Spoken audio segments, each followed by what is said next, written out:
ओम अज्ञानतिमिरन्धस्य ज्ञानाञ्जनशलाकया चक्षुर्मिलितं येन तस्मै श्रीगुरुवे नमः।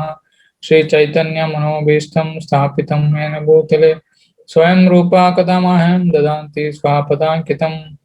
वन्देऽहं श्रीगुरु श्रीयुतापदकमलं श्रीगुरु साग्रजातं श्रीरूपं सग्रजातं सहगण रघुनाथान्वितं तं सजीवं साद्वैतं सावधूतं परिजनसहितं कृष्ण चैतन्य देवं श्री राधा कृष्ण पदां सहगण ललिता श्री विशाखान्वितं च। हे कृष्णा करुणा सिंधु दीनबंधु जगत्पते गोपेश गोपिकान्त राधाकान्त नमोस्तुते। तप्त कांचन गौरांगी राधे वृंदावनेश्वरी वृषभानुसुते देवी प्रणमामि हरिप्रिये। वाञ्छाकल्पतरुभ्यश्च कृपा सिन्धुभ्यश्च पतितानां पावनेभ्यो वैष्णवे नमो नमः। नमो विष्णुपदाय कृष्णपृष्ठाय भूतले श्रीमते भक्तिवेदान्त स्वामिति नामिने। नमस्ते सरस्वती देवी गौरवाणी प्रचारिणे निर्विशेष शून्यवादी पाश्चात्य देशतारिणे। जय श्री कृष्ण चैतन्य प्रभु नित्यानंद श्री अद्वैत गदाधर श्रीवासदि गौरभक्तवृंद। हरे Krishna Krishna Krishna Hare Hare Hare Ram Ram Ram Hare Hare. So thank you very much for coming online. So ಎಲ್ಲರಿಗೂ ಧನ್ಯವಾದಗಳು. ಸೊ ಇವತ್ತಿನ Shrimad Bhagavad Gita class. So anybody got any questions, or you have written questions, or what? So there are some questions. Oh.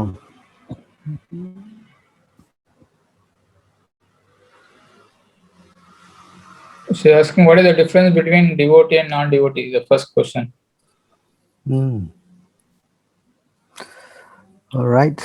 So you go Bhagavad Gita 16:6.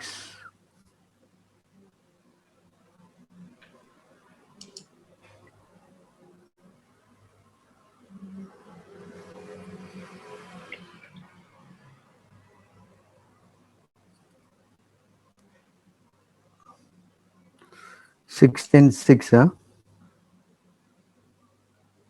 Yes, bro. 16:6. Yeah.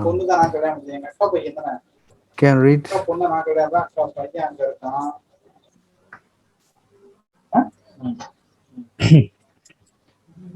Bhagavad Gita 16th chapter 6th verse. ಅನುವಾದ. ಪ್ರಾರ್ಥನೆ. ಜಗತ್ತಿನಲ್ಲಿ ಸೃಷ್ಟಿಯಾಗಿರುವವರಲ್ಲಿ ಎರಡು ವಿಧಗಳು ಇವೆ. ಒಂದು ದೈವಿ ವರ್ಗ ಮತ್ತು ಇನ್ನೊಂದು ಅಸುರಿ ವರ್ಗ. ದೇವಿ ಗುಣಗಳನ್ನು ಈಗಾಗಲೇ ವಿವರವಾಗಿ ಹೇಳಿದ್ದೇನೆ. ಇನ್ನು ಅಸುರಿ ಗುಣಗಳನ್ನು ಕೇಳು. So there are two classes of people. One are devotees and one who are non-devotees. So ಮೊದಲಿಗೆ ಬಂದ್ಬಿಟ್ಟು ಎರಡು ವಿಧದ ಭಕ್ತರುಗಳು. ಒಂದು ಫಸ್ಟ್ ಬಂದ್ಬಿಟ್ಟು ಸೊ ಅಂದ್ರೆ ಶೈವರು ಮತ್ತೆ ದೈವಿ ಭಕ್ತರಿನವರು ಅಸುರಿ ಗುಣಗಳು ಹೊಂದಿರೋರು ಅವರು ಭಕ್ತರು ಅಂತ. So we can read the purport. ಅರ್ಜುನನಿಗೆ ಅವನು ದೈವಿ ಗುಣಗಳೊಡನೆ ಹುಟ್ಟಿದ್ದಾನೆ ಎನ್ನುವ ಆಶ್ವಾಸನೆಯನ್ನು ಕೊಟ್ಟು ಕೃಷ್ಣನು ಈಗ ಹಸುರಿ ರೀತಿಯನ್ನು ವರ್ಣಿಸುತ್ತಿದ್ದಾನೆ. ಈ ಪ್ರಪಂಚದಲ್ಲಿರುವ ಬದ್ಧ ಜೀವಿಗಳನ್ನು ಎರಡು ವರ್ಗಗಳಾಗಿ ವಿಂಗಡಿಸಿದೆ. ದೈವಿ ಗುಣಗಳನ್ನು ಪಡೆದು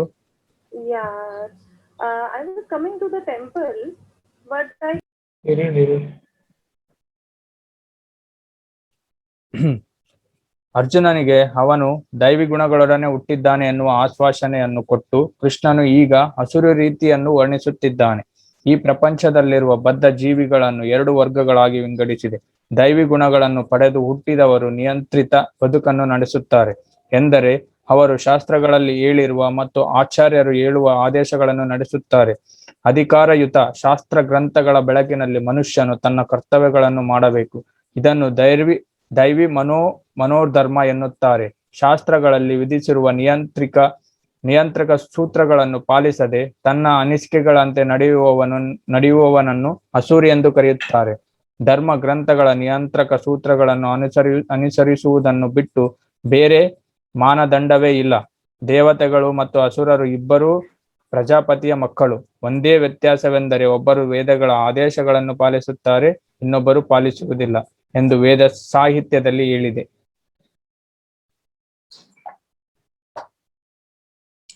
ಎಸ್ ಪ್ರಭು.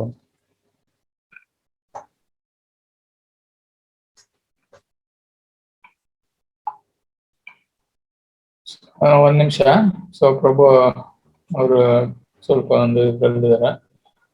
ಇಲ್ಲಿ ಎಕ್ಸ್ಪ್ಲೇನ್ ಮಾಡಿರಂತ ಇದು ಅನುವಾದದಲ್ಲಿ ಸೊ ನೀವೇ ನೋಡ್ಬೋದು.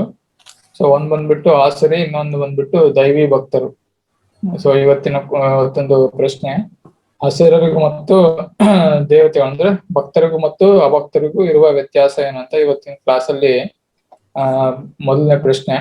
ಸೊ ಇದರಲ್ಲಿ ನೀವು ನೋಡಿರೋ ಪ್ರಕಾರ, ಸೊ ಯಾರು ವೇದಗಳ ಆದೇಶಗಳನ್ನು ಪಾಲನೆ ಮಾಡ್ತಾರೋ ಸೊ ಅವರು ಭಕ್ತರು.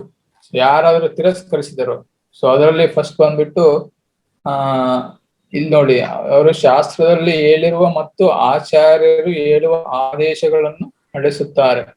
ಬಹಳ ಇಂಪಾರ್ಟೆಂಟ್.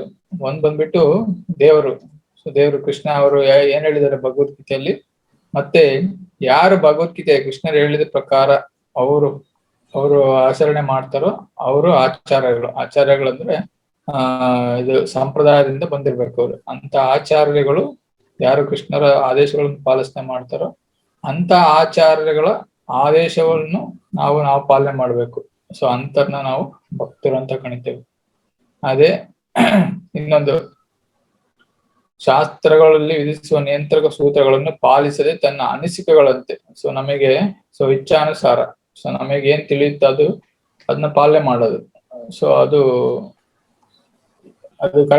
ಕರೆಕ್ಟ್ ಅಲ್ಲ. ಯಾಕಂದ್ರೆ ನಮ್ಮ ಮನೋಧರ್ಮ, ನಮಗೆ ಮನಸ್ಸಿಗೆ ಏನ್ ತಿಳಿಯುತ್ತೋ ಅದು. ಸೊ ಎಲ್ಲರೂ ಆತರ ಮಾಡಿದ್ರೆ ಸೊ ಯಾರು ಕರೆಕ್ಟ್ ಅಂತ ಹೇಳ್ಬೇಕು ಹೇಳಿ?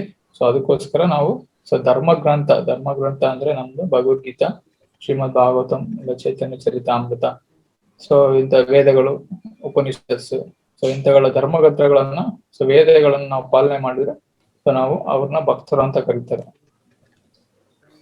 Can you go to 16:1-3? 16:1-3 bro. 16 sub. Yeah.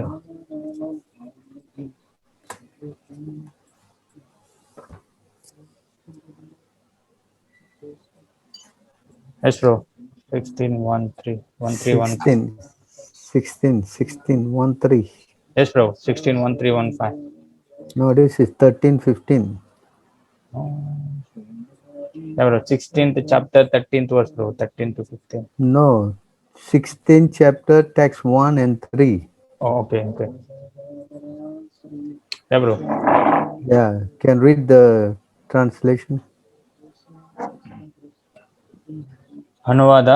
ದೇಹೋತ್ತಮ ಪರಮಪುರುಷನು ಹೀಗೆ ಹೇಳಿದನು: ಭರತ ವಂಶದವನಾದ ಅರ್ಜುನನೇ, ಅಭಯ, ಅಸ್ತಿತ್ವದ ಶುದ್ಧಿ, ದಿವ್ಯ ಜ್ಞಾನವನ್ನು ಬೆಳೆಸಿಕೊಳ್ಳುವುದು, ದಾನ, ಆತ್ಮ ಸಂಯಮ, ಯಜ್ಞ, ವೇದಾಧ್ಯಯನ, ತಪಸ್ಸು, ಸರಳತೆ, ಅಹಿಂಸೆ, ಸತ್ಯ, ಕೋಪ ಮಾಡಿಕೊಳ್ಳುವುದಿರುವುದು, ತ್ಯಾಗ, ಶಾಂತಿ, ತಪ್ಪು ಹುಡುಕುವುದರಲ್ಲಿ ವಿಮುಖತೆ, ಎಲ್ಲಾ ಜೀವಿಗಳಲ್ಲಿ ದಯೆ, ದುರಾಶೆ ಇಲ್ಲದಿರುವುದು, ಮೃದು ಸ್ವಭಾವ, ನಮ್ರತೆ, ದೃಢ ಸಂಕಲ್ಪ, ತೇಜಸ್ಸು, ಕ್ಷಮೆ, ಸ್ಥೈರ್ಯ, ಶುಚಿತ್ವ ಮತ್ತು ಅಸೂಯೆಯಿಂದಲೂ ಗೌರವಕ್ಕಾಗಿ ಆಸೆ ಪಡುವುದರಿಂದಲೂ ಮುಕ್ತವಾಗಿರುವುದು.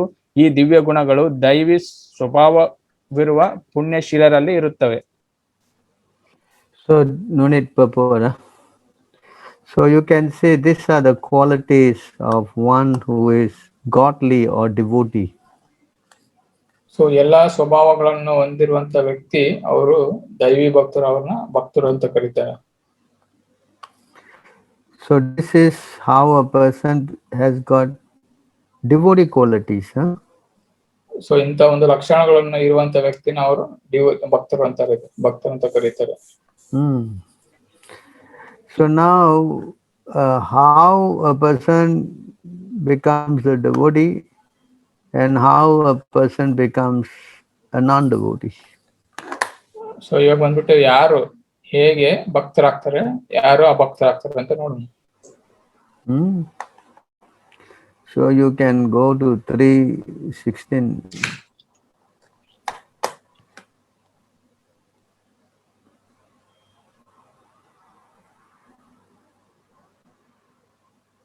Yes, bro. 3:16. Can you read? Arjuna, ವೇದಗಳು ಪ್ರವರ್ತಿಸಿದ ಈ ಯಜ್ಞ ಚಕ್ರವನ್ನು ಯಾರು ಮಾನವ ಜೀವನದಲ್ಲಿ ಅನುಸರಿಸುವುದಿಲ್ಲವೋ ಅವರದ್ದು ನಿಶ್ಚಯವಾಗಿ ಪಾಪವೇ ತುಂಬಿದ ಬದುಕು.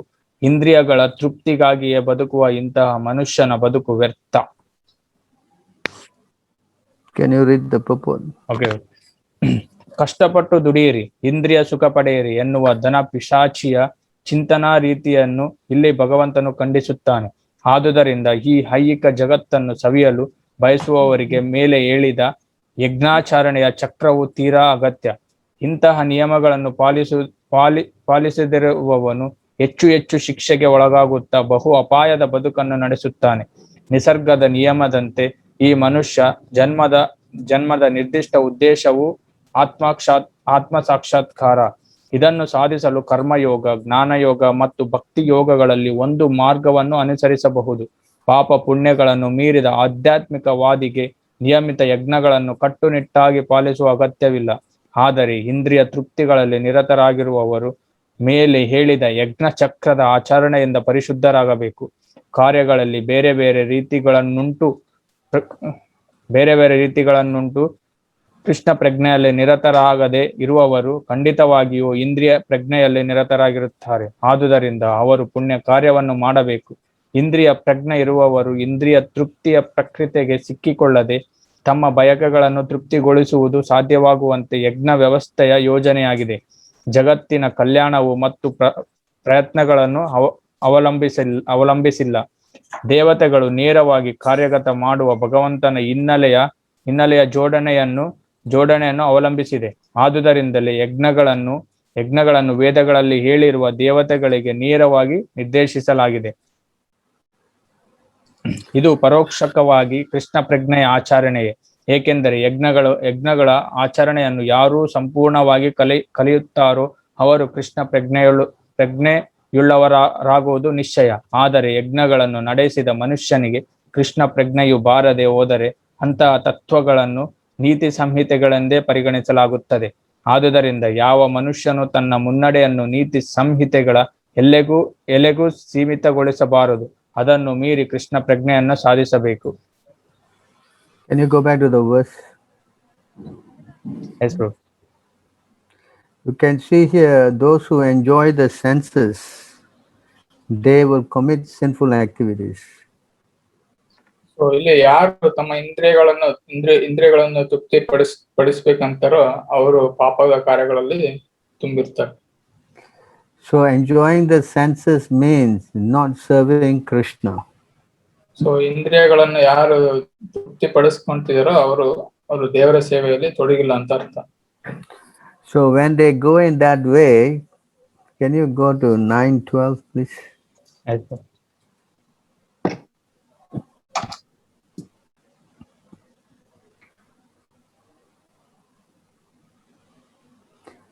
So you can read this.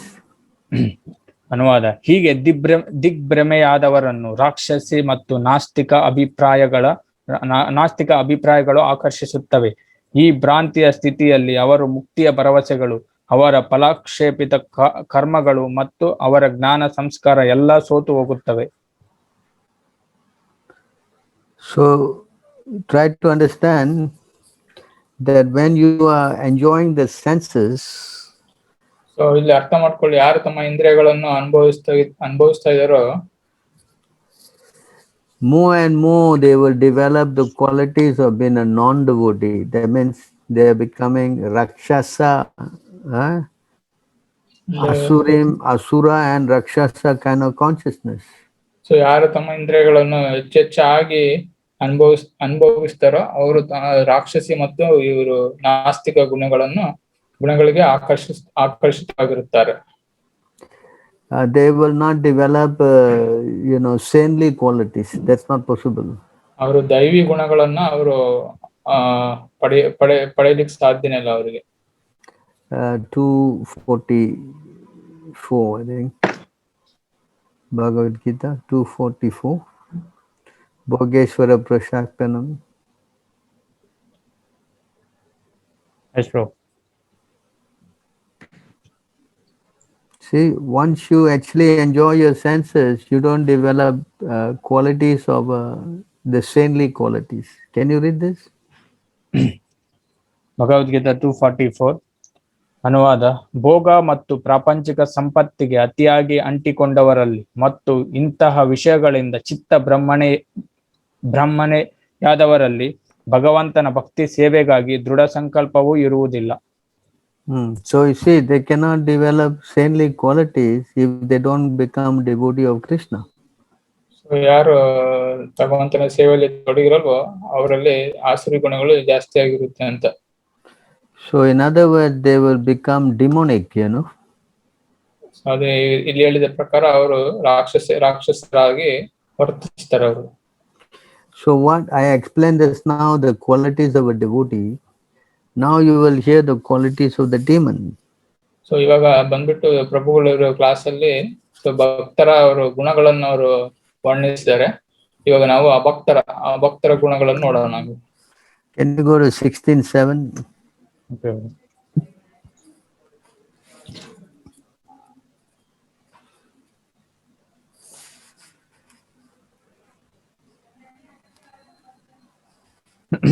Bhagavad Gita 16:7 ಅನುವಾದ.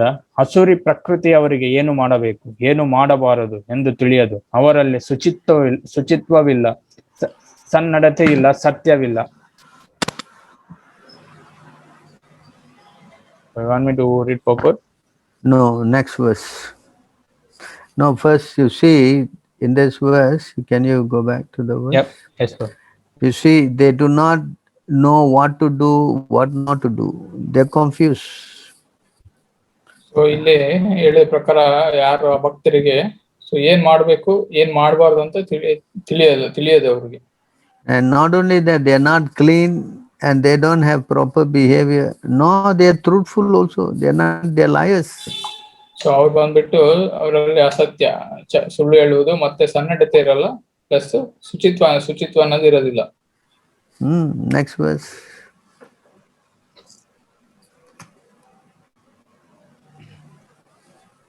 ಈ ಜಗತ್ತು ಅಸತ್ಯ, ಅದಕ್ಕೆ ಆಧಾರವಿಲ್ಲ, ಅದನ್ನು ನಿಯಂತ್ರಿಸುವ ದೇವರಿಲ್ಲ ಎಂದು ಅವರು ಹೇಳುವರು.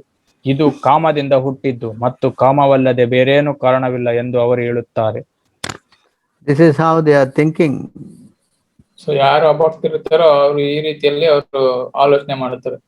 They don't believe in God. ಅದು ಯಾವ್ದನ್ನು ನಂಬೋದಿಲ್ಲ. ಬಂದ್ಬಿಟ್ಟು ಅವರು ದೇವರನ್ನದೇ ನಂಬೋದಿಲ್ಲ ಅವರು. In other words, they are atheistic. ಅವರು ನಾಸ್ತಿಕರು ಅವರು.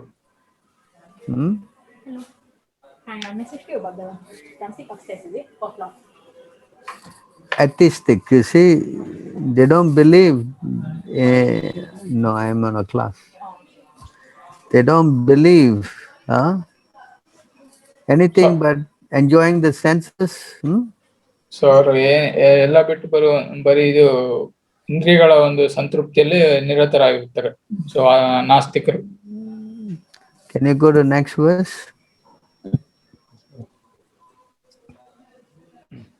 ಇಂತಹ ನಿರ್ಣಯಗಳನ್ನು ಅನುಸರಿಸುವ ರಾಕ್ಷಸಿ ಸ್ವಭಾವದವರು ನಾಷ್ಟತರು. ಅವರಿಗೆ ಬುದ್ಧಿ ಇಲ್ಲ. ಅವರು ಜಗತ್ತಿನ ನಾಶಕ್ಕೆ ಕಾರಣವಾಗುವ ಉಗ್ರ ಕರ್ಮಗಳನ್ನು ಮಾಡುತ್ತಾರೆ. Read the purport.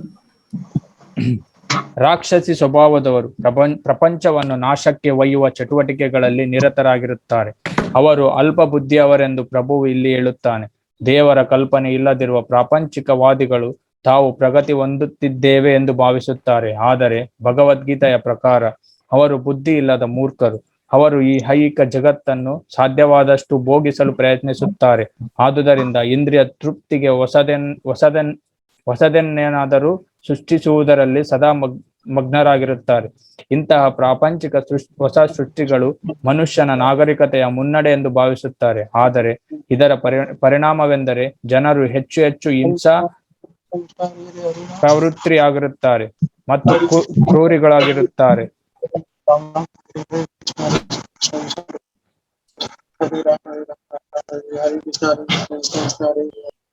Who is that chanting? Can you? ಕ್ರೂರಿಗಳಾಗಿರುತ್ತಾರೆ. ಪ್ರಾಣಿಗಳ ವಿಷಯದಲ್ಲಿಯೂ ಇತರ ಮನುಷ್ಯರ ವಿಷಯದಲ್ಲಿಯೂ ಹೆಚ್ಚು ಕ್ರೂರಿಗಳಾಗಿರುತ್ತಾರೆ. ಅವರಿಗೆ ಒಬ್ಬರೊಡನೆ ಇನ್ನೊಬ್ಬರು ಹೇಗೆ ನಡೆದುಕೊಳ್ಳಬೇಕು ಎನ್ನುವುದು ತಿಳಿಯದು. ಅಸುರಿ ಸ್ವಭಾವದ ಜನರಲ್ಲಿ ಪ್ರಾಣಿ ಹತ್ಯೆಯು ಎದ್ದು ಕಾಣುತ್ತದೆ. ಅವರು ಕಟ್ಟಕಡೆ ಎಲ್ಲರಿಗೂ ವಿನಾಶವನ್ನು ತರುವ ಏನನ್ನಾದರೂ ಕಂಡು ಹಿಡಿಯುತ್ತಾರೆ ಅಥವಾ ಸೃಷ್ಟಿಸುತ್ತಾರೆ. ಆದುದರಿಂದ ಇಂತಹ ಜನರನ್ನು ಪ್ರಪಂಚದ ಶತ್ರುಗಳೆಂದು ಭಾವಿಸಲಾಗುತ್ತದೆ. ಈ ಶ್ಲೋಕವು ಪರೋಕ್ಷಕವಾಗಿ ಮುಂದೆ ಬರಲಿದ್ದು ಅಣಾಸ್ತ್ರಗಳು ಸೃಷ್ಟಿಯನ್ನು ನಿರೀಕ್ಷಿಸುತ್ತದೆ. ಇಂದು ಇಡೀ ಜಗತ್ತು ಅಣುಅಸ್ತ್ರಗಳ ವಿಷಯದಲ್ಲಿ ಹೆಮ್ಮೆ ಪಡುತ್ತಿದೆ. ಯಾವ ಕ್ಷಣದಲ್ಲಾದರೂ ಯುದ್ಧವಾಗಬಹುದು ಮತ್ತು ಈ ಅಣುಸ್ತ್ರಗಳು ವಿನಾಶವನ್ನೇ ಮಾಡಬಹುದು. ಇಂತಹ ವಸ್ತುಗಳನ್ನು ಸೃಷ್ಟಿಸುವುದೇ ಪ್ರಪಂಚದ ವಿನಾಶಕ್ಕೆ ಮಾತ್ರ. ಇದನ್ನು ಇಲ್ಲಿ ಸೂಚಿಸಿದೆ. ದೇವರಲ್ಲಿ ನಂಬಿಕೆ ಇಲ್ಲದಿರುವುದರಿಂದ ಮನುಷ್ಯ ಸಮಾಜದಲ್ಲಿ ಇಂತಹ ಅಸ್ತ್ರಗಳನ್ನು ಸೃಷ್ಟಿ ಮಾಡುತ್ತಾರೆ. ಜಗತ್ತಿನ ಶಾಂತಿ ಮತ್ತು ಶ್ರೇಯಸ್ಸು ಅವುಗಳ ಉದ್ದೇಶವಲ್ಲ. Next verse. ತೃಪ್ತಿಯೇ ಆಗದ ಕಾಮವನ್ನು ಆಶ್ರಯಿಸಿ ಡಂಬ ಮತ್ತು ಒಣ ಪ್ರತಿಷ್ಠೆಗಳ ಉನ್ಮಾದದಲ್ಲಿ ಮೈಮರೆತು ಅಸುರಿ ಸ್ವಭಾವದವರು ಮೋಹಕ್ಕೊಳಗಾಗುತ್ತಾರೆ. ಅಶಾಶ್ವತವಾದ ವಿಷಯಗಳಿಂದ ಆಕರ್ಷಿತರಾಗಿ ಸದಾ ಅಶುಚಿ ಕರ್ಮಗಳಿಗೆ ಬದ್ಧರಾಗಿರುತ್ತಾರೆ. Can you read the purport? Okay. Asuri ಮನೋಧರ್ಮವನ್ನು ಇಲ್ಲಿ ವರ್ಣಿಸಿದೆ.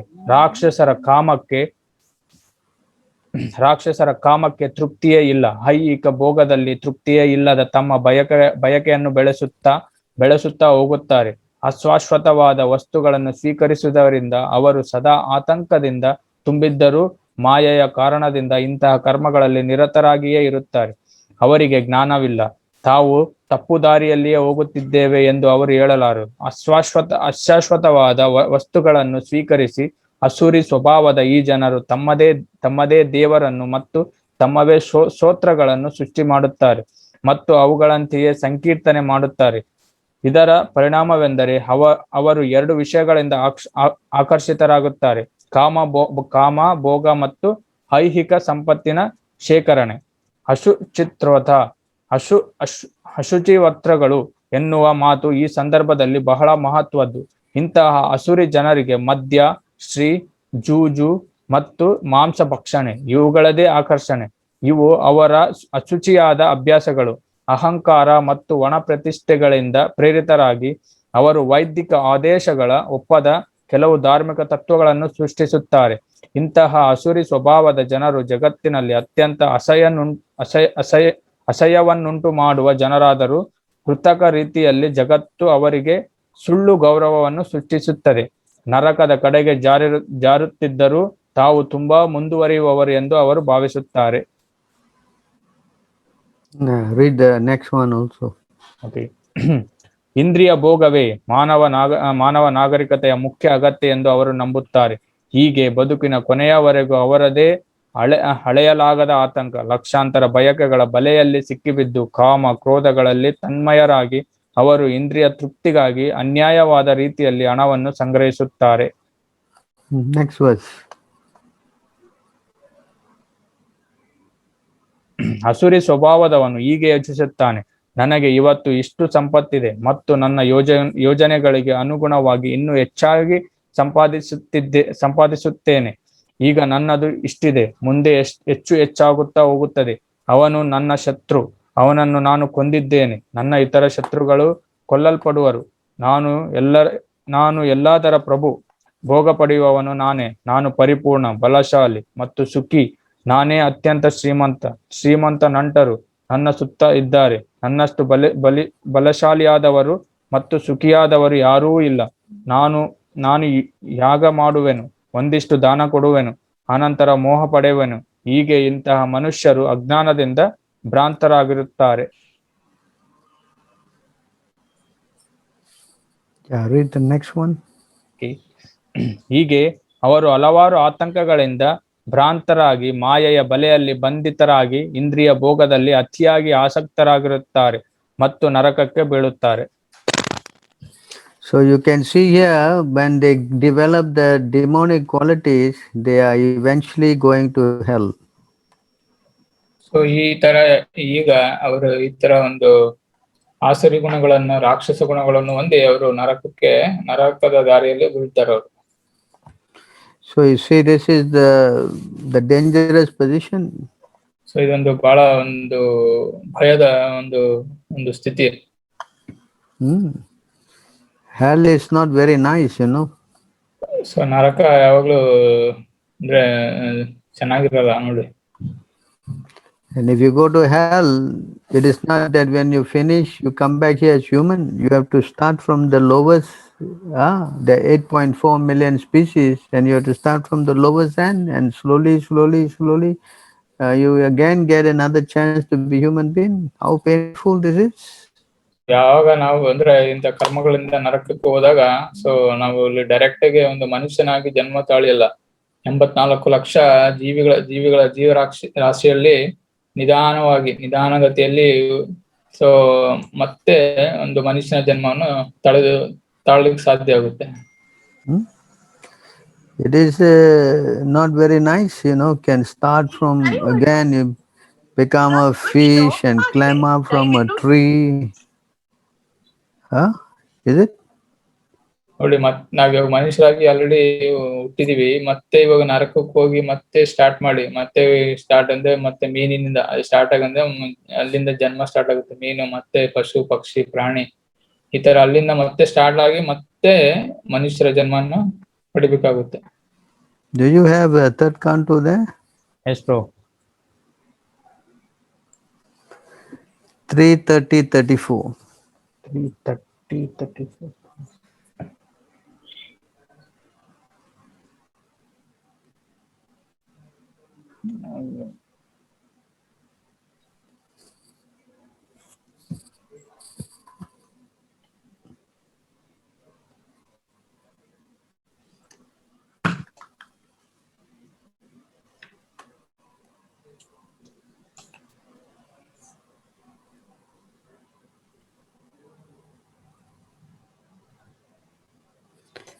The last verse in the third chapter, third canto, 30th chapter. Okay.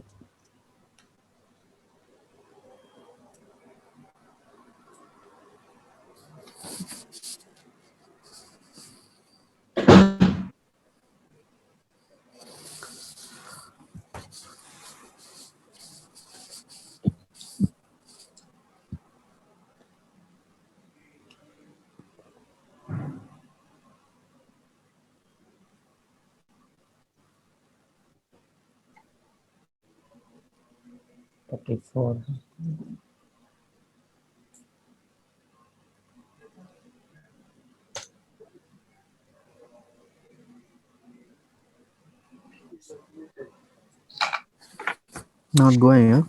Oh. 3:30-34.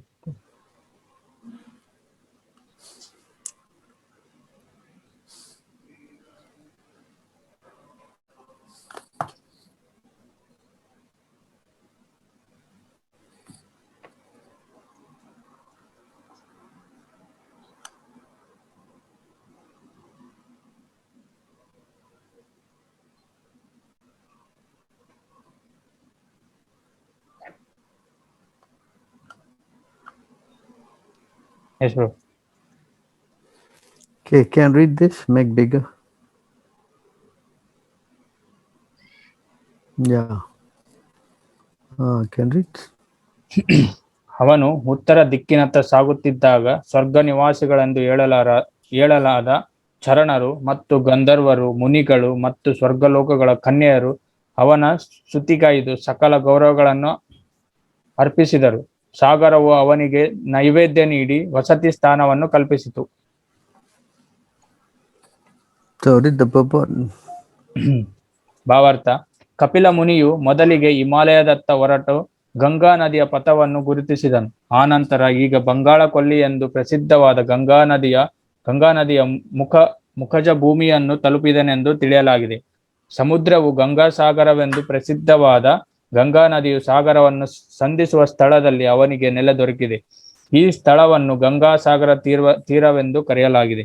ಇಂದಿಗೂ ಸಾಕ್ಷಾತ್ ತತ್ವಶಾಸ್ತ್ರದ ಮೂಲಕೃತವಾದ ಕಪಿಲ ದೇವನಿಗೆ ಗೌರವ ಸಮರ್ಪಿಸಲು ಜನ ಅಲ್ಲಿ ಕಲಿಯುತ್ತಾರೆ.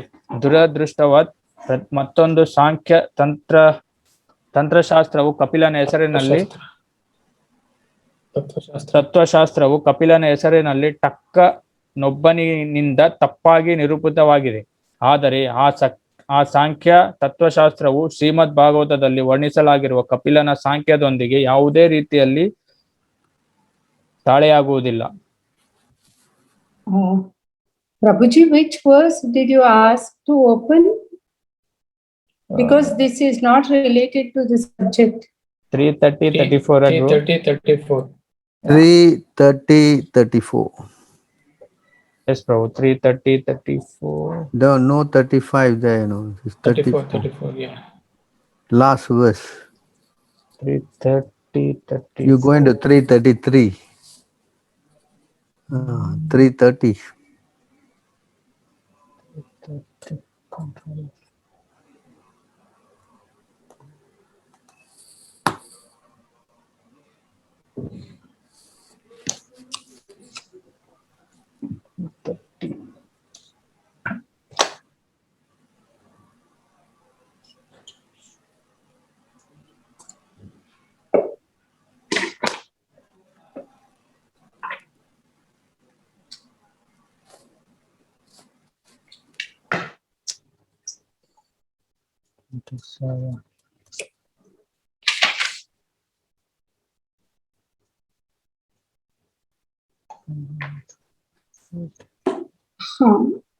ಇಲ್ಲಿ ಇದೆ, ಓದ್ಲಾ?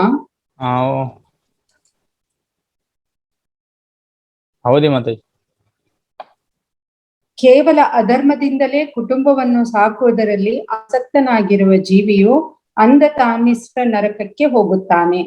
ಅದು ಎಲ್ಲ ನರಕಗಳಲ್ಲಿಯೂ ಚರಮ ಸೀಮೆಯ ಕಷ್ಟಪ್ರದ ಸ್ಥಾನವಾಗಿದೆ.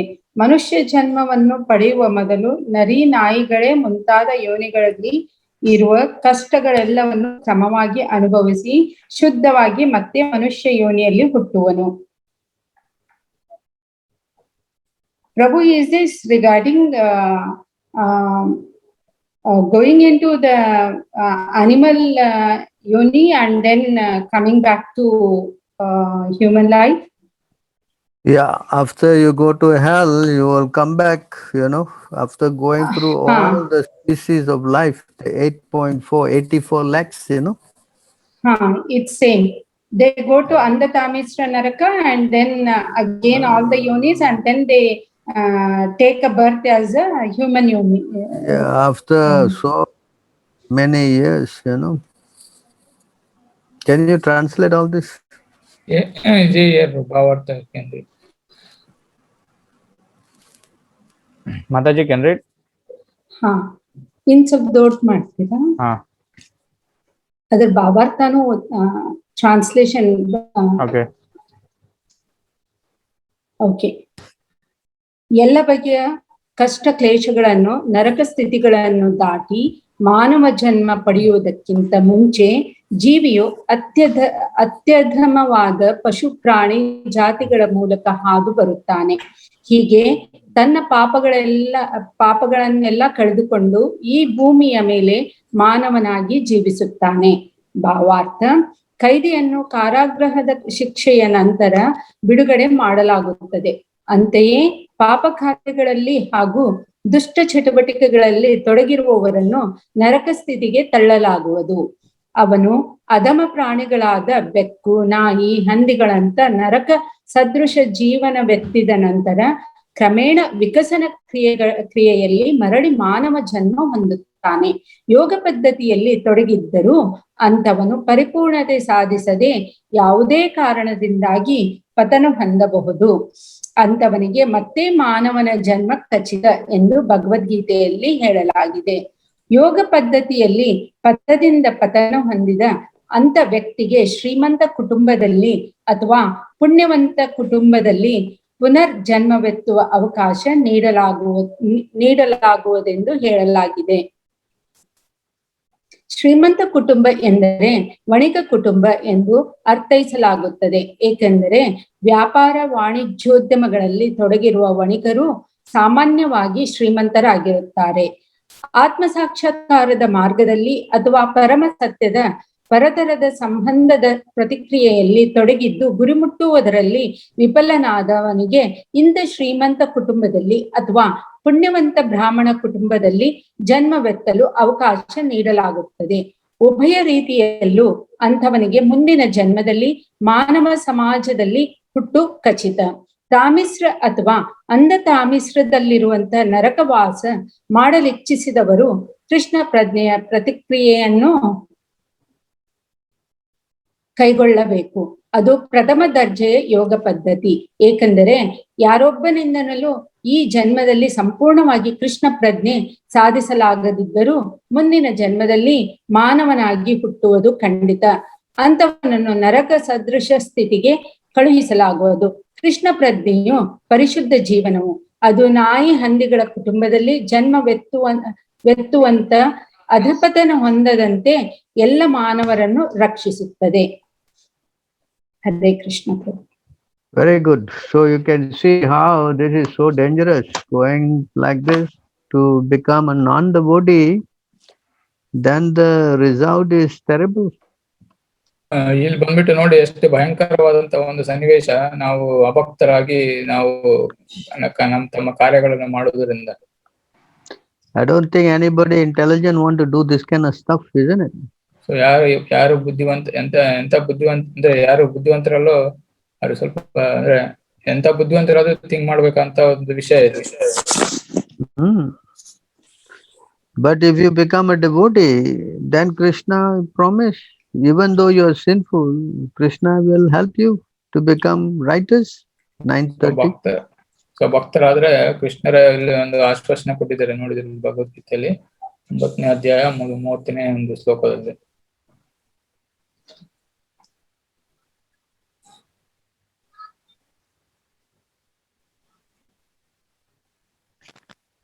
Can read.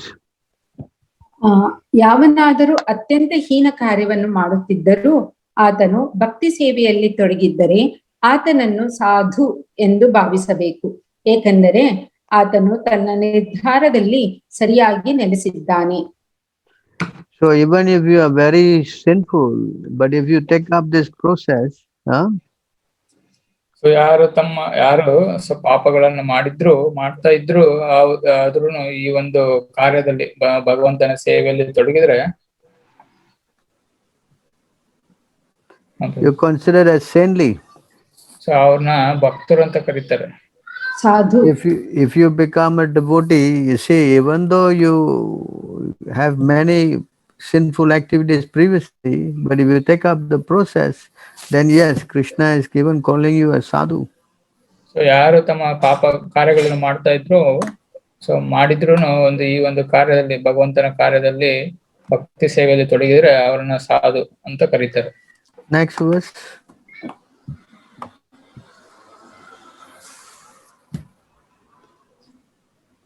ಕುಂತಿಯ ಮಗನಾದ ಅರ್ಜುನನೇ, ಅವನು ಶೀಘ್ರವಾಗಿ ಧರ್ಮಾತ್ಮನಾಗುತ್ತಾನೆ ಮತ್ತು ಶಾಶ್ವತ ಶಾಂತಿಯನ್ನು ಪಡೆಯುತ್ತಾನೆ. ನನ್ನ ಭಕ್ತನು ಎಂದೂ ನಾಶವಾಗುವುದಿಲ್ಲ ಎಂದು ಧೈರ್ಯವಾಗಿ ಘೋಷಿಸಿ. So you can see from this verse that how he becomes again righteous, Dharmatma. ಬಂದ್ಬಿಟ್ಟು ನೋಡಿ ಅರ್ಜುನ ಕೃಷ್ಣರು ಒಂದು ಆಶ್ವಾಸನೆ ಕೊಟ್ಟಿದ್ರೆ. So and not only become righteous, then he becomes peaceful. ಯಾರು ತಮ್ಮ ಧರ್ಮಾತ್ಮನಲ್ಲದೆ ಮತ್ತೆ ತಮ್ಮ ಶಾಶ್ವತವಾಗಿ ಶಾಂತಿಯನ್ನು ಪಡೆಯುತ್ತಾರೆ ಅಂತ ಅಂದ್ರೆ ಧರ್ಮ ಕಾರ್ಯದಲ್ಲಿ ಭಗವಂತನ ಸೇವೆಯಲ್ಲಿ ತೊಡಗಿದರು. And once you become peaceful, everybody know you become happy. So ಯಾರು ಶಾಂತರಾಗಿರ್ತಾರೋ ಅವರ ಒಂದು ಸುಖ ಸಂತೋಷಗಳಿಂದ ನೆಲೆಸಿರ್ತಾರೆ ಅಂತವ್ರು. And not only that, Krishna promised that he will protect him. So ಕೃಷ್ಣರು ಹೇಳ್ತಾರೆ ಇಲ್ಲಿ ಯಾರು ಅಂತ ನನ್ನ ಭಕ್ತರು ನಾಶವಾಗುವುದಿಲ್ಲ ಅಂತ ಹೇಳ್ತಾರೆ ಅವರು. So you see how much you getting protected, how much you quickly become righteous, and how much you become peaceful just by becoming a devotee of Krishna. So ಕೃಷ್ಣರ ಭಕ್ತರಾದ್ರಿಂದ ಕೃಷ್ಣರ ಭಕ್ತರಾಗುವುದರಿಂದ ಸೊ ಶೀಘ್ರವಾಗಿ ಅಂತವರು ಧರ್ಮಾತ್ಮರಾಗುತ್ತಾರೆ, ಅವ್ರಿಗೆ ಶಾಂತಿ ಸಿಗುತ್ತೆ ಮತ್ತೆ ಅವ್ರ ನಾಶವಾಗುವುದಿಲ್ಲ. Can you go to 9:22?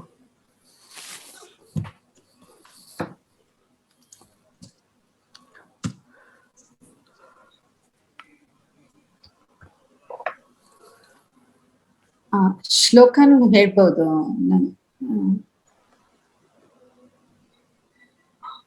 ಅನನ್ಯಶ್ಚಿಂತಯಂತೋ ಮಾಂ ಯೇ ಜನಾ ಪರ್ಯುಪಾಸತೆ ತೇಷಾಂ ನಿತ್ಯಾಭಿಯುಕ್ತಾನಾಂ ಯೋಗಕ್ಷೇಮಂ ವಹಾಮ್ಯಹಂ. ಅನುವಾದ: ಅನ್ಯ ಚಿಂತೆ ಇಲ್ಲದೆ ಒಂದೇ ಮನಸ್ಸಿನಿಂದ ನನ್ನನ್ನು ಪೂಜಿಸುತ್ತಾ ನನ್ನ ದಿವ್ಯ ರೂಪವನ್ನು ಧ್ಯಾನಿಸುವವರು ಯಾರು, ಅವರಿಗೆ ನಾನು ಇಲ್ಲದ್ದನ್ನು ಕೊಡುತ್ತೇನೆ ಮತ್ತು ಇರುವುದನ್ನು ಕಾಪಾಡುತ್ತೇನೆ. So you see here, Krishna is prepared to even help the devotee. So ಇಲ್ಲಿ ಬಂದ್ಬಿಟ್ಟು ನೋಡಿ, ಕೃಷ್ಣರು ಭಕ್ತರಿಗೆ ಯಾವ ಒಂದು ರೀತಿಯಲ್ಲಿ ಸಹಾಯ ಮಾಡ್ತಾರೆ ಅಂತ ಅವರು ಆಶ್ವಾಸನೆ ಕೊಡ್ತಾ ಇದ್ದಾರೆ. He is prepared to give what the devotee lacks and preserve what he has. ಯಾರು ಭಕ್ತರಿಗೆ ಏನಿಲ್ಲವೋ ಅವರನ್ನು ಅದನ್ನು ಕೊಡ್ತಾರೆ, ಸೊ ಏನನ್ನ ಇರುತ್ತೋ ಅದನ್ನು ಅವರು ಕಾಪಾಡ್ತಾರೆ.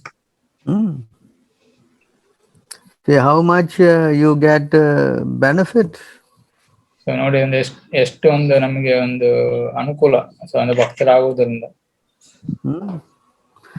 Not only that, if you become devotee, you go to 1878.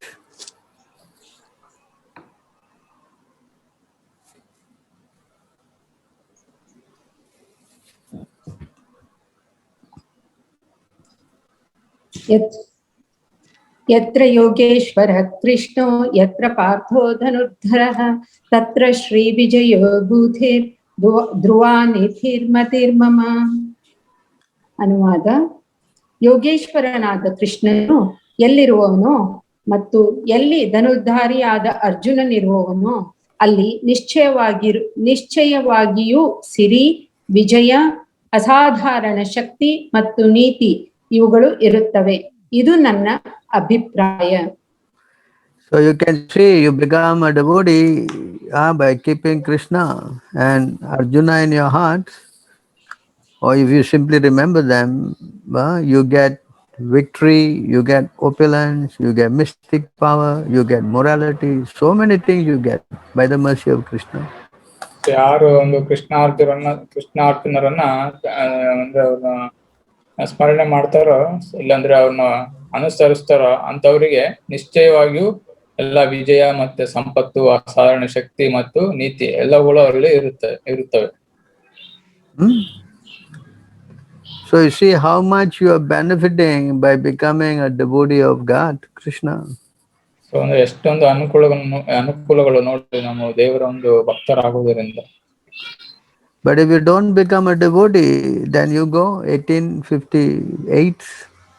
So ಯಾರು ದೇವರ ಭಕ್ತರಾಗುವುದಿಲ್ಲವೋ, ಸೊ ಈ ಒಂದು ಶ್ಲೋಕದಲ್ಲಿ ಈ ತರ ಹೇಳಿದ್ದಾರೆ ನೋಡಿ. ಮಚ್ಚಿತ್ತ ಸರ್ವ ದುರ್ಗಾಣಿ ಮತ್ಪ್ರಸಾದಾತ್ ರಿಷ್ಯಸಿ ಅತ ಚೇತ್ವ ಮಹಂಕಾರಾನ್ ಶೋಷ್ಯಸಿ ವಿನಂಕ್ಷಸಿ. ನೀನು ನನ್ನ ಪ್ರಜ್ಞೆಯನ್ನು ಹೊಂದಿದಾಗ ಬದ್ಧ ಜೀವನದ ಎಲ್ಲ ಅಡ್ಡಿಗಳನ್ನು ನನ್ನ ಕೃಪೆಯಿಂದ ನಿವಾರಿಸಿಕೊಳ್ಳುವೆ. ಆದರೆ ನೀನು ಇಂತಹ ಪ್ರಜ್ಞೆಯಲ್ಲಿ ಕೆಲಸ ಮಾಡದೆ ಅಹಂಕಾರದಿಂದ ಕೆಲಸ ಮಾಡಿದರೆ, ನನ್ನ ಮಾತನ್ನು ಕೇಳದೆ ಹೋದರೆ ಮುಳುಗಿ ಹೋಗುತ್ತೀಯೇ. Hare Krishna. So you can see, if you don't become a devotee, then if you don't listen to Krishna, then Krishna says you will be finished. ಯಾರು ದೇವರ ಒಂದು ವಾಕ್ಯಗಳನ್ನು ಪಾಲಿಸುವುದಿಲ್ಲವೋ, ಸೊ ಅವ್ರಿಗೆ ಕೃಷ್ಣರು ಹೇಳ್ತಾರೆ ಭಗವದ್ಗೀತೆಯಲ್ಲಿ, ಅಹಂಕಾರದಿಂದ ಅಂತ ಕೆಲಸ ಮಾಡಿದ್ರೆ ಸೊ ಸೊ ನಾವು ಅವರು ಮುಳುಗಿ ಹೋಗ್ತೀವಿ ಅಂತ ಹೇಳ್ತಾರೆ ಇಲ್ಲಿ. You will be finished. That's it. Again, you have to take birth. Hellish condition. So ಮತ್ತೆ ನಾವು ನರಕದಲ್ಲಿ ಹುಟ್ಟಬಹುದು, ಇಲ್ಲಾಂದ್ರೆ ಒಂದು ಪ್ರಾಣಿ ಪಕ್ಷಿಗಳ ಒಂದು ಮತ್ತೆ ಜನನ ಹುಟ್ಟಬೇಕಾಗುತ್ತೆ. So devotees get all the facilities, and the demons who are non-devotees, they get terrible punishment. ಭಕ್ತರಿಗೆ ಎಲ್ಲಾ ಒಂದು ಅನುಕೂಲಗಳನ್ನು ಸಿಗುತ್ತೆ, ಮತ್ತೆ ಅಭಕ್ತರಿಗೆ ಎಲ್ಲಾ ಒಂದು ಕಷ್ಟಗಳನ್ನು ಅನುಭವಿಸ್ಬೇಕಾಗುತ್ತೆ. So you have to decide what you want to do. ಆದ್ದರಿಂದ ನಾವೇ ಒಂದು ಆಲೋಚನೆ ಮಾಡಿ ಒಂದು ನಿರ್ಧಾರಕ್ಕೆ ಬರಬೇಕಾಗುತ್ತೆ, ನಾವು ಯಾವ ಒಂದು ಮಾರ್ಗದಲ್ಲಿ ಹೋಗ್ಬೇಕು ಅಂತ. So what do you think? If you want to be a devotee or you want to forget God? So ನಾವೇ ಆಲೋಚನೆ ಮಾಡಿ ನಾವು ದೇವರ ಭಕ್ತರಾಗ್ಬೇಕು, ಇಲ್ಲಾಂದ್ರೆ ಅಭಕ್ತರಾಗ್ಬೇಕು ಅಂತ. Working against him. ಸೊ ಯಾರು ಅವರ ವಿರುದ್ಧ, ದೇವರ ವಿರುದ್ಧ ಹೋಗ್ಬೇಕು ಅನ್ಕೊಂಡ್ರೆ ಸೊ ಅವ್ರಿಗೆ ಕಷ್ಟಗಳು ತಪ್ಪದು. And not only that, how you become a devotee, you go back to the spiritual world, never to come back again. So ಯಾರು ಭಕ್ತರಾಗ್ತಾರೋ ಅವರು ದೇವರ ಲೋಕಕ್ಕೆ ವೈಕುಂಠಕ್ಕೆ ಹೋಗ್ತಾರೆ, ಮತ್ತೆ ಈ ಒಂದು ಐಹಿಕ ಜಗತ್ತಿಗೆ 4:9.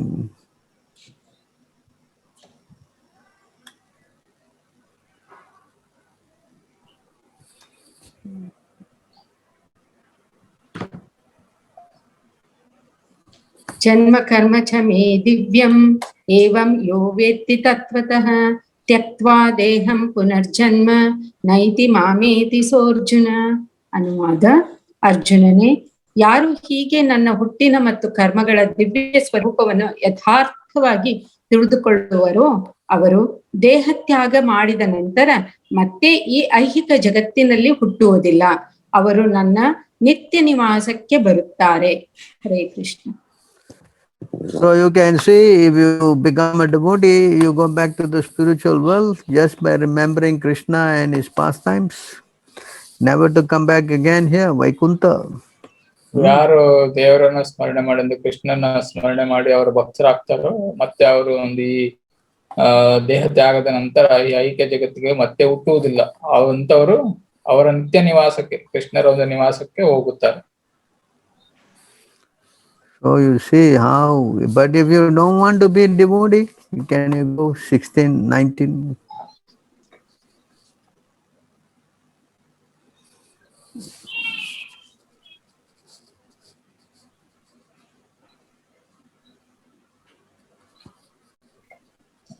ಶ್ಲೋಕ ತಾನಹಂ ದಿವಿಷ ಕ್ರೂರಾನ್ ಸಂಸಾರೇಷು ನರಾಧಮಾನ್ ಕ್ಷಿಪಾಮ್ಯಜಸ್ರಮಶುಭಾನೋ ಸುರೀಶ್ವೇವ ಯೋನಿಷು. ಅನುವಾದ: ಅಸೂಯಾಪರರು, ಕ್ರೂರರು,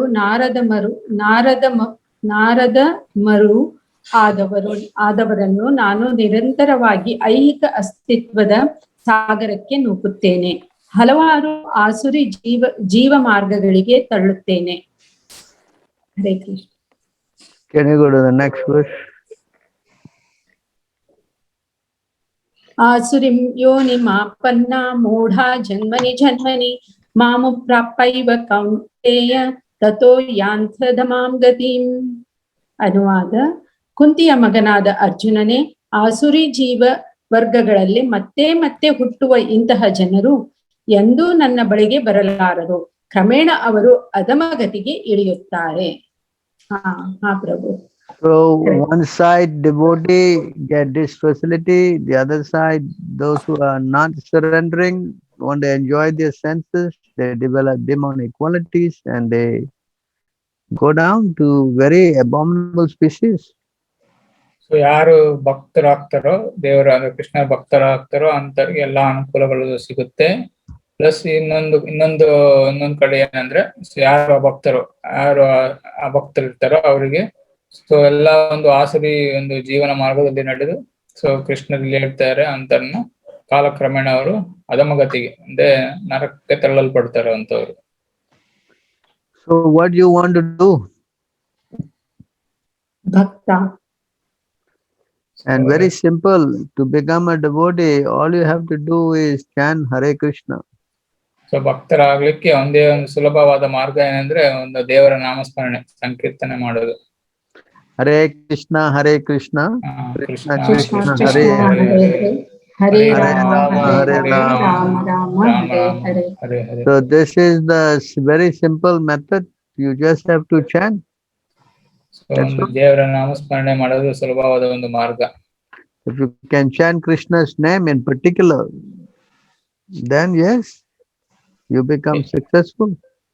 ಸೊ ನಮ್ಮ ಒಂದು ಕೃಷ್ಣರ ಒಂದೇ ಒಂದು ಜಪ ಮಾಡಿದ್ರೆ ನಮ್ಮ ಎಲ್ಲಾ ಒಂದು ಎಲ್ಲರಿಗೂ ಬಹಳ ಅನುಕೂಲ ಆಗುತ್ತೆ ಎಲ್ಲ ರೀತಿಯಲ್ಲಿ. That's why Krishna says, Bhagavad Gita 18:60, 65.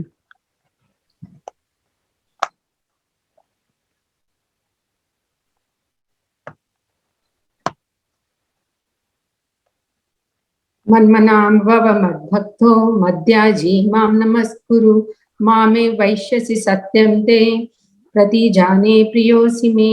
ಅನುವಾದ: ಯಾವಾಗಲೂ ನನ್ನನ್ನು ಕುರಿತು ಚಿಂತಿಸು, ನನ್ನ ಭಕ್ತನಾಗು, ನನ್ನನ್ನು ಪೂಜಿಸು ಮತ್ತು ನನಗೆ ನಮಸ್ಕರಿಸು, ಆಗ ನೀನು ನಿಶ್ಚಯವಾಗಿಯೂ ನನ್ನ ಬಳಿಗೆ ಬರುತ್ತೀಯೆ. ನೀನು ನನ್ನ ಬಹುಪ್ರಿಯ ಸ್ನೇಹಿತನಾದದ್ದರಿಂದ ನಿನಗೆ ಈ ಭರವಸೆಯನ್ನು ಕೊಡುತ್ತೇನೆ. Hare Krishna. Next verse, let someone else also read. Next verse. So many of them here. Let others get a chance. Sloka 18.66. Sarvadharmam parityajya mam ekam sharanam vacha aham tvam sarva papabhyo mokshayishyami ma suchaha. ಅನುವಾದ: ಎಲ್ಲ ಧರ್ಮಗಳನ್ನು ಪರಿತ್ಯಜಿಸಿ ನನಗೆ ಶರಣಾಗತನಾಗು, ನಾನು ನಿನ್ನನ್ನು ಎಲ್ಲ ಪಾಪಗಳಿಂದ ಮುಕ್ತನನ್ನಾಗಿ ಮಾಡುತ್ತೇನೆ, ಹೆದರಿಕೊಳ್ಳಬೇಡ. So you can see, this is what Krishna says. Simple thing, if you surrender to me, I will clear you from all sinful activities that you have done in millions and millions of lifetimes, and I will give you fearlessness and take you back to Godhead. ಇಲ್ಲಿ ಕೃಷ್ಣ ಹೇಳ್ತಾರೆ, ಯಾರು ಅವ್ರಿಗೆ ಶರಣನ್ನು ಹೊಂದ್ತಾರೋ ಎಲ್ಲಾ ಧರ್ಮಗಳನ್ನು ಪರಿತ್ಯಜಿಸಿ ಅಂತವ್ರು ಶರಣ ಆದ್ರೆ ಕೃಷ್ಣರಿಗೆ, so ಅವರನ್ನ ಎಲ್ಲಾ ಪಾಪಗಳಿಂದ ಮುಕ್ತನಾಗಿ ಮಾಡ್ತಾರೆ ಅಂತ ಹೇಳ್ತಿದ್ದಾರೆ. So what do you decide? Tell me. So ನಾವೇ ಒಂದು ನಿರ್ಧಾರ ಬರ್ಬೇಕಾಗುತ್ತೆ ನೋಡಿ, ನಿರ್ಧಾರ ಮಾಡ್ಬೇಕು.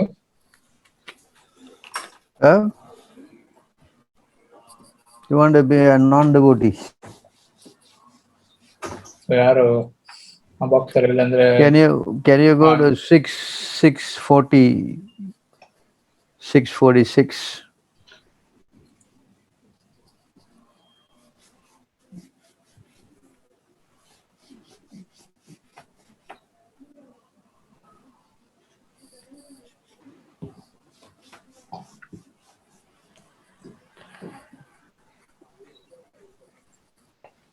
ಹರಹರಿ ಪ್ರಭು ಕಂಟಿನ್ಯೂ ಮಾಡ್ತಾರೆ. ಯೋಗಿಕೋ ಯೋಗಿ ಜ್ಞಾನಿ ಯೋಪಿ ಮತೋಧಿಕಃ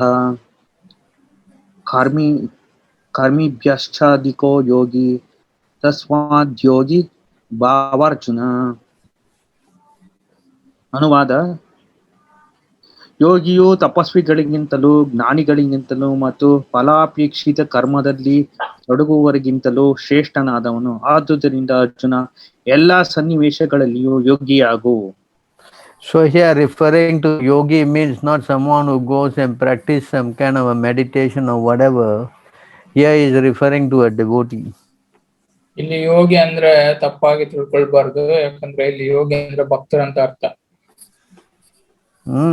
Next verse.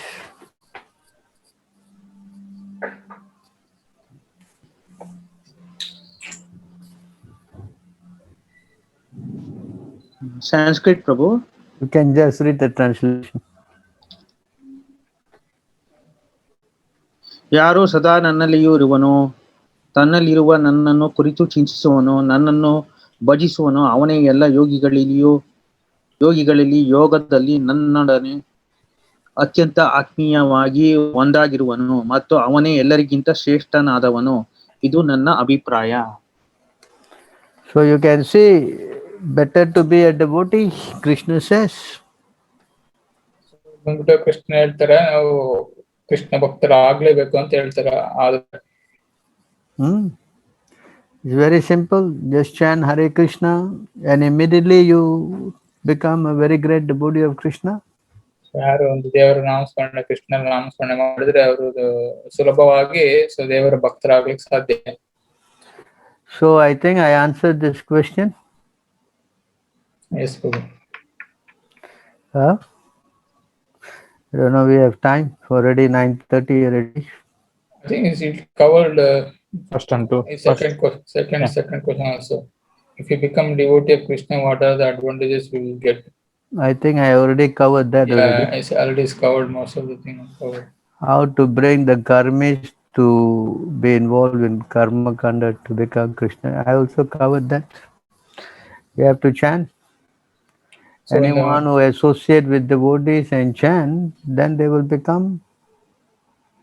ಸೊ ಒಂದು ಮೂರನೇ ಒಂದು ಪ್ರಶ್ನೆಗೆ ಇಲ್ಲೂ ಅವರು ಪ್ರಭುಗಳಲ್ಲಿ ಉತ್ತರವನ್ನು ಹೇಳಿದ್ದಾರೆ. ಸೊ ಒಂದು ಕರ್ಮಿಗಳು ಅಂದ್ರೆ ಯಾರು ಒಂದು ಬಾಹ್ಯ ಅಂದ್ರೆ ಭೌತಿಕ ಒಂದು ಕಾರ್ಯಗಳಲ್ಲಿ ತೊಡಗಿರ್ತಾರೋ ಅಂತವ್ರು ಒಂದು ಹರೇ ಕೃಷ್ಣ ಮಹಾಮಂತ್ರದಲ್ಲಿ ತೊಡಗಿದ್ರೆ, ಜಪದಲ್ಲಿ ತೊಡಗಿದ್ರೆ, ಸೊ ಅವರು ಎಲ್ಲ ಒಂದು ಕಾರ್ಯಗಳಿಂದ ನಿರ್ಮುಕ್ತರಾಗ್ತಾರೆ.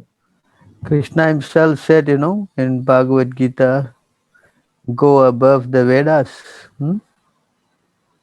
ಸೊ ಕೃಷ್ಣರಲ್ಲಿ ಭಗವದ್ಗೀತೆಯಲ್ಲಿ ಹೇಳಿದ್ದಾರೆ. ಸೊ 42-43.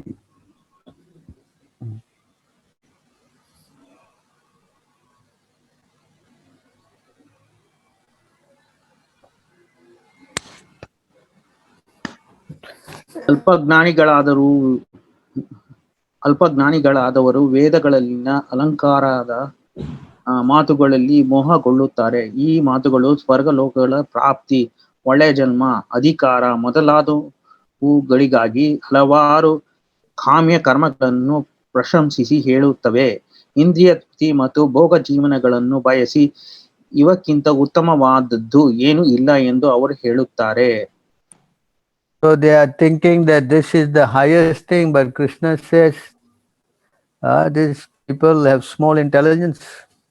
ಯಾರು ಒಂದು ಕರ್ಮಕಾಂಡಗಳಲ್ಲಿ ತೊಡಗಿದಾರೆ ಅವರು ಕೃಷ್ಣ ಈ ರೀತಿ ಹೇಳ್ತಾರೆ, ಅವರೆಲ್ಲ ಕೆಳಮಟ್ಟದವರು ಅಂತ. Krishna say go above this thing, Krishna ಅದಕ್ಕೋಸ್ಕರ ಹೇಳ್ತಾರೆ ಇವೆಲ್ಲ ತ್ಯಜಿಸಿ ಮುಂದೆ ಹೋಗಿ ಅಂತ ಹೇಳ್ತಿದ್ದಾರೆ. And even you go to heaven, can you go to 9:20?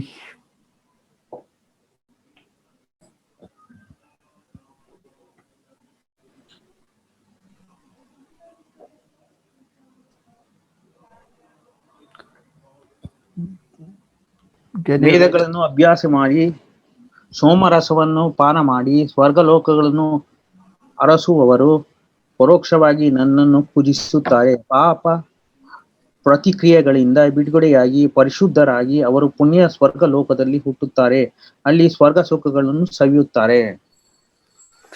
Next verse.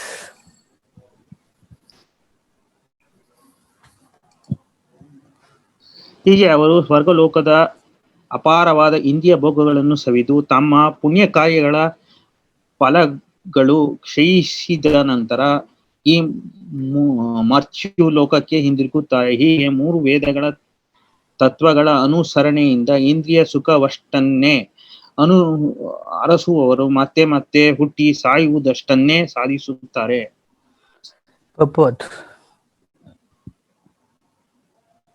ಭಾವಾರ್ಥ: ಮೇಲಿನ ಲೋಕವ್ಯೂಹಗಳಿಗೆ ಏರಿದವನು ಇನ್ನೂ ದೀರ್ಘವಾದ ಆಯಸ್ಸನ್ನು, ಇಂದ್ರಿಯ ಸುಖಗಳಿಗೆ ಇನ್ನೂ ಹೆಚ್ಚಿನ ಸೌಲಭ್ಯಗಳನ್ನು ಪಡೆಯುತ್ತಾನೆ. ಆದರೆ ಅಲ್ಲಿ ಶಾಶ್ವತವಾಗಿ ಉಳಿಯಲು ಅವನಿಗೆ ಅನುಮತಿ ದೊರೆಯುವುದಿಲ್ಲ. ಪುಣ್ಯ ಕಾರ್ಯಗಳ ಫಲಗಳನ್ನು ಮುಗಿಸಿದ ನಂತರ ಅವನನ್ನು ಭೂಮಿಗೆ ಮತ್ತು ಕಳಿಸಲಾಗುತ್ತದೆ. ವೇದಾಂತ ಸೂತ್ರಗಳಲ್ಲಿ ಸೂಚಿಸಿರುವಂತೆ ಅವನು ಪರಿಪೂರ್ಣ ಜ್ಞಾನವನ್ನು ಪಡೆದಿರುವುದಿಲ್ಲ. ಬೇರೆ ಮಾತುಗಳಲ್ಲಿ ಹೇಳಬೇಕಾದ್ರೆ ಎಲ್ಲ ಕಾರಣಗಳ ಕಾರಣನಾದ ಕೃಷ್ಣನನ್ನು ಅರ್ಥ ಮಾಡಿಕೊಳ್ಳದವನು ಬದುಕಿನ ಕಟ್ಟಕಡೆಯ ಗುರಿಯನ್ನು ಸಾಧಿಸುವ ವಿಷಯದಲ್ಲಿ ದಿಕ್ಕು ತೋರದವನಾಗುತ್ತಾನೆ. ಆದುದರಿಂದ ಒಮ್ಮೊಮ್ಮೆ ಮೇಲಕ್ಕೆ ಹೋಗಿ ಒಮ್ಮೊಮ್ಮೆ ಕೆಳಕ್ಕೆ ಬರುವ ತಿರುಗುವ ಚಕ್ರದಲ್ಲಿ ಕುಳಿತವನಂತೆ ಮತ್ತೆ ಮತ್ತೆ ಉನ್ನತ ಲೋಕಗಳಿಗೆ ಹೋಗಿ ಮತ್ತೆ ಕೆಳಕ್ಕೆ ಬರುವ ನಿಯತ ಕ್ರಮಕ್ಕೆ ಪ್ರಭು ಗೋ ಅಪ್.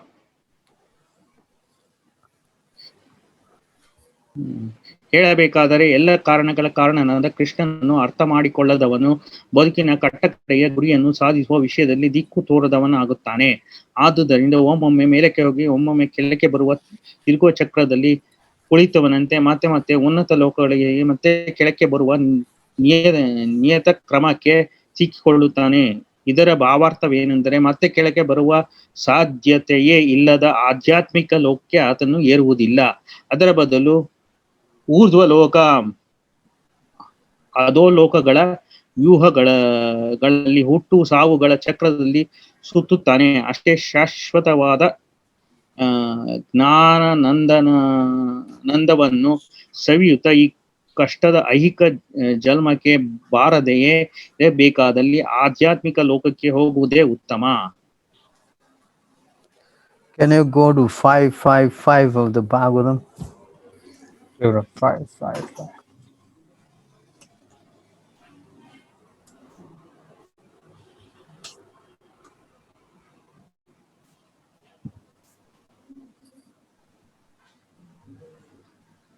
ಸುಜಾತ ಮಾತಾಜಿ ಓದ್ತೀರಾ ನೀವು?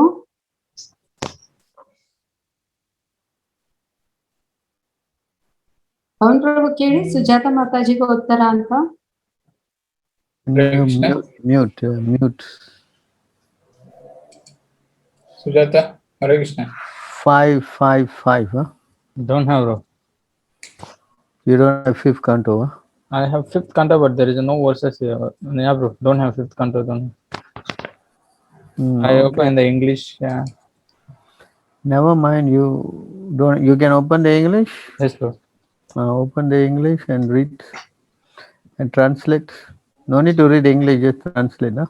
Okay.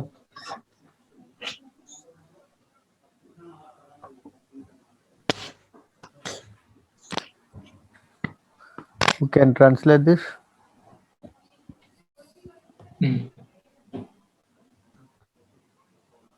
So 1 minute.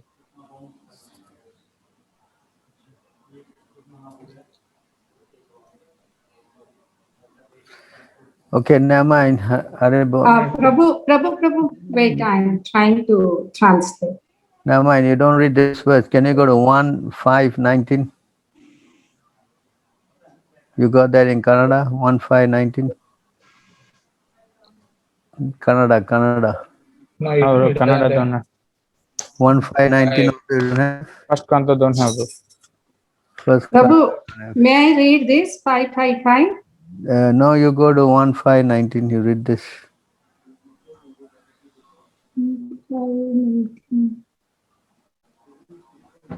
Can you read this?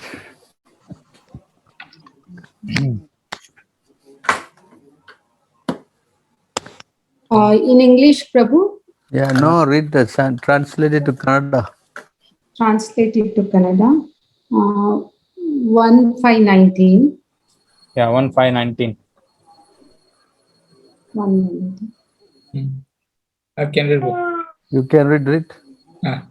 ನನ್ನ ಪ್ರಿಯ ವ್ಯಾಸ, ಭಗವಾನ್ ಕ್ರಿಯಾ ಭಕ್ತ ಕೆಲವೊಮ್ಮೆ ಏಕಾದರೂ ಅಥವಾ ಇನ್ನೊಂದೊಮ್ಮೆ ಬಿದ್ದು ಹೋದರೂ ಅವನು ಖಂಡಿತವಾಗಿಯೂ ಇತರರಂತೆ ಫಲಪ್ರದ ಕೆಲಸಗಾರನು ಇತ್ಯಾದಿ ಭೌತಿಕ ಅಸ್ತಿತ್ವಕ್ಕೆ ಒಳಗಾಗುವುದಿಲ್ಲ. ಏಕೆಂದರೆ ಭಗವಂತನ ಕಮಲ ಪಾದಗಳ ರುಚಿಯನ್ನು ಒಮ್ಮೆ ಮೆಚ್ಚಿಕೊಂಡು ವ್ಯಕ್ತಿ ಏನನ್ನು ಮಾಡಲು ಸಾಧ್ಯವಿಲ್ಲ. ಆದರೆ ಆ ಭಾವ ಪರವಶತೆಯನ್ನು ಮತ್ತೆ ಮತ್ತೆ ನೆನಪಿಡಿ. Can you go to 1:5:12, please?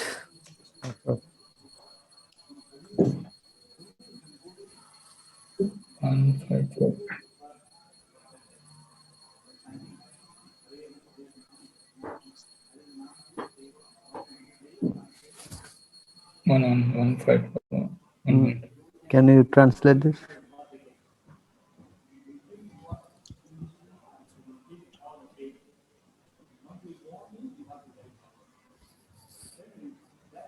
Translate. Yeah.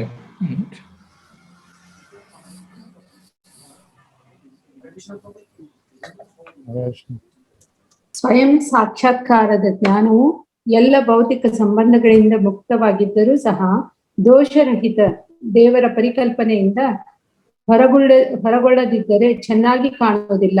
ಹಾಗಾದರೆ ಭಗವಂತನ ಭಕ್ತಿ ಸೇವೆಗೆ ಬಳಸದೇ ಇದ್ದಲ್ಲಿ ಮೊದಲಿನಿಂದಲೂ ಸ್ವಾಭಾವಿಕವಾಗಿ ನೋವಿನಿಂದ ಕೂಡಿದ ಮತ್ತು ಸ್ವಭಾವಿತ ಅಸ್ಥಿರವಾಗಿರುವ ಫಲಪ್ರದ ಚಟುವಟಿಕೆಗಳ ಬಳಕೆ ಏನು? So you can see how this karma kanda thing is very painful. So ಈ ಒಂದು ಅಧ್ಯಯನದಿಂದ ನಾವೊಂದು ಕರ್ಮಕಾಂಡಗಳ ಒಂದು ಕಾರ್ಯದಲ್ಲಿ ನಿರತರಾದ್ರೆ ಸೊ ಎಷ್ಟೊಂದು ತೊಂದರೆಗಳಿಗೆ ಒಳಗಾಗುತ್ತೀವಿ ಅಂತೇಳಿ ನಮ್ಗೆ ಅರ್ಥ ಆಗುತ್ತೆ. That's why Krishna said, can you go 1866 again, Bhagavad Gita?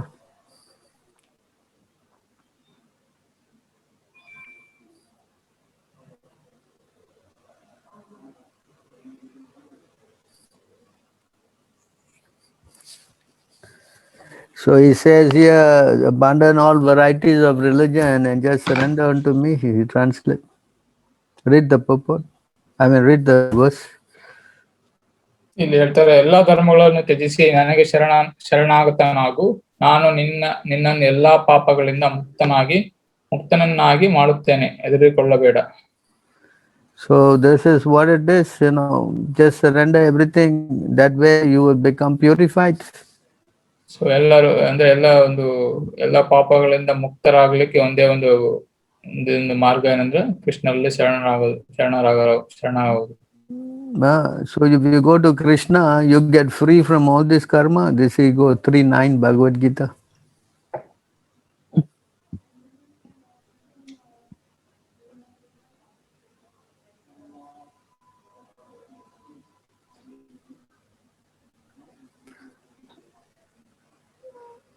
Can you read? ಅನುವಾದ. ವಿಷ್ಣುವಿಗಾಗಿ ಮಾಡಿದ ತ್ಯಾಗವೆಂದು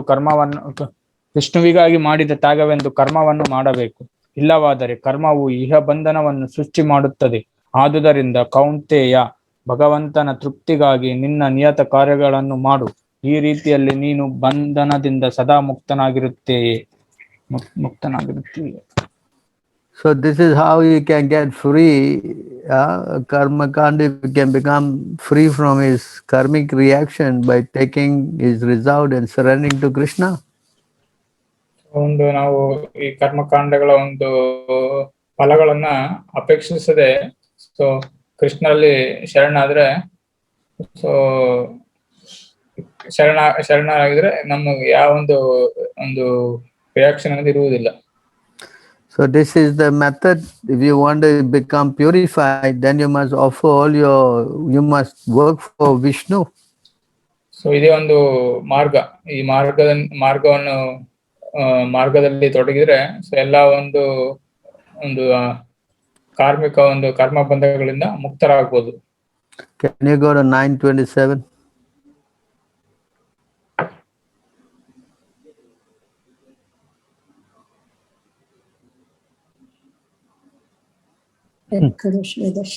ಅನುವಾದ. ಕುಂತಿಯ ಮಗನಾದ ಅರ್ಜುನನೇ, ನೀನು ಏನನ್ನು ಮಾಡು, ಏನನ್ನು ಭಜಿಸು, ಏನನ್ನು ಅರ್ಪಿಸು ಅಥವಾ ಕೊಟ್ಟು ಬಿಡು, ಮತ್ತು ಯಾವುದೇ ತಪಸ್ಸನ್ನು ಮಾಡು, ಅದನ್ನು ಕಾಣಿಕೆಯಾಗಿ ನನಗೆ ಅರ್ಪಿಸು. So this is the method. Whatever you do it for Krishna. So ಇದೇ ಒಂದು ಮಾರ್ಗ. ಸೊ ಅದೇನಂದ್ರೆ ಏನೇ ನಾವೇನ್ ಮಾಡಿದ್ರು ಅದೆಲ್ಲವನ್ನು ಕೃಷ್ಣರಿಗೆ ಅರ್ಪಿಸಬೇಕಾಗುತ್ತೆ.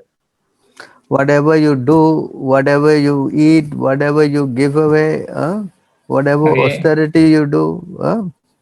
ನಾವೇನೋ ಒಂದು ದಾನ ಧರ್ಮ ಏನೇ ಕೊಡ್ಬೇಕು ಅಂದ್ರೆ ಏನೇ ಅರ್ಪಿಸಿದ್ರು, ಸೊ ಏನನ್ನೇ ಭುಂಜಿಸಿದ್ರು, ಏನೇನು ತಿಂದ್ರು ಅವರು ಮೊದಲು ಕೃಷ್ಣರಿಗಾಗಿ ಅರ್ಪಣೆ ಮಾಡಬೇಕು. So that is the purpose of our life. That way we will become purified. So ಈ ಮಾರ್ಗದಲ್ಲಿ ತೊಡಗಿದ್ರೆ ನಾವು ಒಂದು ಪಾಪ ನಿರಕ್ತರಾಗಿ ಸಜ್ಜೀವನ ಮಾಡಬಹುದು. Because if we go into this karma kanda, as we have explained, we will go to the most heavenly planet, and once we finish our piety there, we will fall down again. So ಈ ಒಂದು ಕರ್ಮಕಾಂಡಗಳನ್ನು ಮಾಡ್ತಾ ಇದ್ರೆ ನಾವು ಮೇಲಾಗಿ ಸ್ವರ್ಗಕ್ಕೆ ಹೋಗ್ಬೋದು. ಸ್ವರ್ಗದಲ್ಲಿ ಯಾವಾಗ ನಮ್ಮ ಪುಣ್ಯ ಕಾರ್ಯಗಳು ಮುಗೀತು ಮತ್ತೆ ಈ ಒಂದು ನರಕಕ್ಕೆ ಇಲ್ಲಂದ್ರೆ ಸೊ ಈ ಒಂದು ಭೂಮಿಗೆ ಮತ್ತೆ ಬರ್ಬೇಕಾಗುತ್ತೆ. Can you go to 4:14?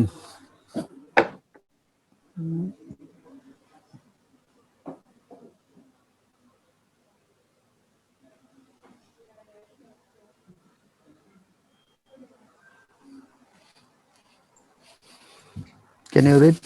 Bhagavad Gita 4:14 ಯಾವ ಕರ್ಮವು ನನ್ನನ್ನು ಅಂಟುವುದಿಲ್ಲ, ನಾನು ಯಾವುದೇ ಕರ್ಮ ಫಲವನ್ನು ಬಯಸುವುದಿಲ್ಲ. ನನ್ನ ವಿಷಯದಲ್ಲಿ ಈ ಸತ್ಯವನ್ನು ಯಾರು ಅರ್ಥ ಮಾಡಿಕೊಳ್ಳುವರೋ ಅವರಿಗೆ ಫಲಾಕ್ಷೇಪಯ ಕರ್ಮ ಬಂಧನವಿಲ್ಲ. So you see here, if you can just know that Krishna is not influenced by karma, then you also get freed. So ಯಾರು ಎಲ್ಲರೂ ನಾವೆಲ್ಲ ಅರ್ಥ ಮಾಡ್ಕೋಬೇಕಾಗಿದೆ ಅಂದ್ರೆ ಸೊ ಕೃಷ್ಣರು ಯಾವ ಒಂದು ಫಲಾಪೇಕ್ಷೆಗೆ ಅವರು ಒಂದು ಕರ್ಮ ಬಂಧನದಿಂದ ಅವರು ಅವ್ರಿಗೇನು ಅಂಟುವುದಿಲ್ಲ ಅಂತ ಇದನ್ನ ಅರ್ಥ ಮಾಡ್ಕೊಂಡವರು ಮತ್ತೆ ಅವರು ಶುದ್ಧರಾಗ್ತಾರೆ. Yes. Yes, true. Does that answer the question? Yes, true. Is it clear? Okay. All right. Any other further questions?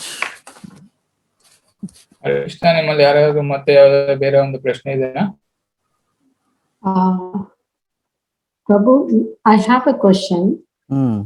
And many people, they often they ask, pray for me, or pray for my daughter, or somebody is going for some surgery or something.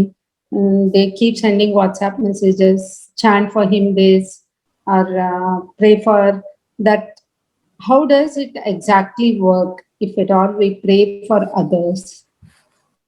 So Praying for others. You want to speak in Telugu? Question. So ಇಲ್ಲಿ ಅವರು ಮತ್ತೊಂದು ಒಂದು ಪ್ರಶ್ನೆಯನ್ನ ಹಾಕಿದ್ದಾರೆ. ಇವಾಗ ಸಾಮಾನ್ಯವಾಗಿ ನೋಡಿ, ನಾವು ಯಾರು ನಮ್ಮಲ್ಲಿ ಬಂದು ಹೇಳ್ತಾರೆ, ನನಗೋಸ್ಕರ ನೀವು ಪ್ರಾರ್ಥನೆ ಮಾಡಿ ಅಂತ ಹೇಳ್ತಾರೆ. ಇಲ್ಲ ನನಗೋಸ್ಕರ, ಇಲ್ಲಾಂದ್ರೆ ನಮ್ಮ ಮಕ್ಕಳಿಗೋಸ್ಕರ, ಇಲ್ಲಾಂದ್ರೆ ನಮ್ಮ ಒಂದು ಸಂಬಂಧಿಕರೋಸ್ಕರ ಈ ತರ ಒಂದು ಪ್ರಾರ್ಥನೆ ಮಾಡಿ ಅಂತ ನೀವೊಂದು ಕೆಲವೊಂದ್ಸಲಿ ಕೇಳಲ್ಪಟ್ಟಿರ್ಬೋದು. ಸೊ ಅದು ಎಷ್ಟು ಅಂದ್ರೆ ಈ ತರ ಮಾಡೋದ್ರಿಂದ ಅವ್ರಿಗೆ ಅನುಕೂಲ ಆಗುತ್ತೆ ಅಂತ ಅವರು ಮಾತಾಡಿ ಕೇಳ್ತಾ ಇದ್ದಾರೆ ಒಂದು ಪ್ರಶ್ನೆ. So here to answer this question, even Prabhupada asked us to pray for him when he was sick. So ಈ ಒಂದು ಪ್ರಶ್ನೆಗೆ ಅಂದ್ರೆ ಶ್ರೀಲ ಪ್ರಭುಪಾದರು ಅವರು ತಮ್ಮ ಒಂದು ಅನಾರೋಗ್ಯದ ಸ್ಥಿತಿಯಲ್ಲಿ ಎಲ್ಲರನ್ನು ಪ್ರಾರ್ಥನೆ ಮಾಡಿ ಅಂತ ಕೇಳಿದ್ರು ಅಂತ ಹೇಳ್ತಿದ್ದಾರೆ. If many people pray and ask Krishna to help, then yes, Krishna can help. ಈಗ ಎಲ್ಲರೂ ಒಂದು ಪ್ರಾರ್ಥನೆ ಮಾಡೋದ್ರಿಂದ ಕೃಷ್ಣರು ಅವ್ರಿಗೆ ಒಂದು ಕೃಪೆಯನ್ನ ಕೊಡ್ತಾರೆ ಅಂತ ಹೇಳ್ತಿದ್ದಾರೆ. So how does it work? Krishna is in the heart, If everybody is asking, then Krishna will do something. So ಯಾವ ತರ ಈ ಒಂದು ಕಾರ್ಯ ಅಂದ್ರೆ ಎಷ್ಟೊಂದು ನಿಜ ಅಂತ ಹೇಳಿದ್ರೆ ಕೃಷ್ಣರು ಹೃದಯದಲ್ಲಿ ಇರ್ತಾನೆ. ಸೊ ಅವರು ಈ ಒಂದು ಪ್ರಾರ್ಥನೆ ಕೇಳಿದ ಮೇಲೆ ಸೊ ಎಲ್ಲರಿಗೂ ಅವರ ಒಂದು ಅನುಗ್ರಹವನ್ನು ಅನುಗ್ರಹಿಸ್ತಾರೆ. 13:23.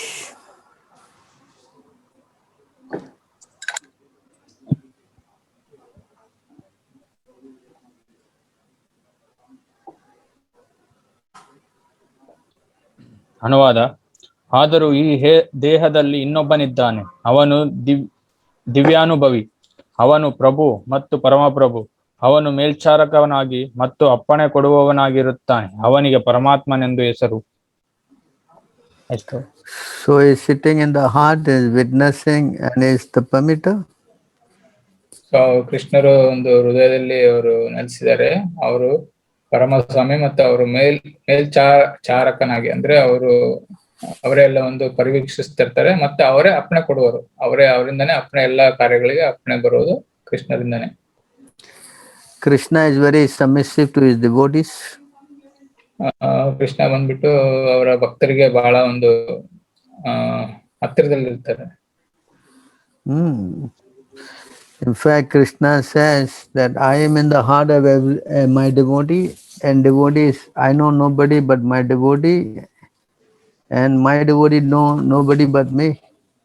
ಸೊ ಕೃಷ್ಣರಲ್ಲಿ ಒಂದು ಭಾಗವತಮಲ್ಲಿ ಹೇಳ್ತಾರೆ, ಅಂದ್ರೆ ನನ್ನ ಭಕ್ತರು ನನ್ನನ್ನು ಬಿಟ್ಟು ಯಾರು ಗೊತ್ತಿರಲ್ಲ, ನನಗೆ ನನ್ನ ಭಕ್ತರನ್ನ ಬಿಟ್ಟು ಬೇರೆ ಯಾರನ್ನು ನನಗೆ ಗೊತ್ತಿಲ್ಲ ಅಂತ ಹೇಳ್ತಾರೆ.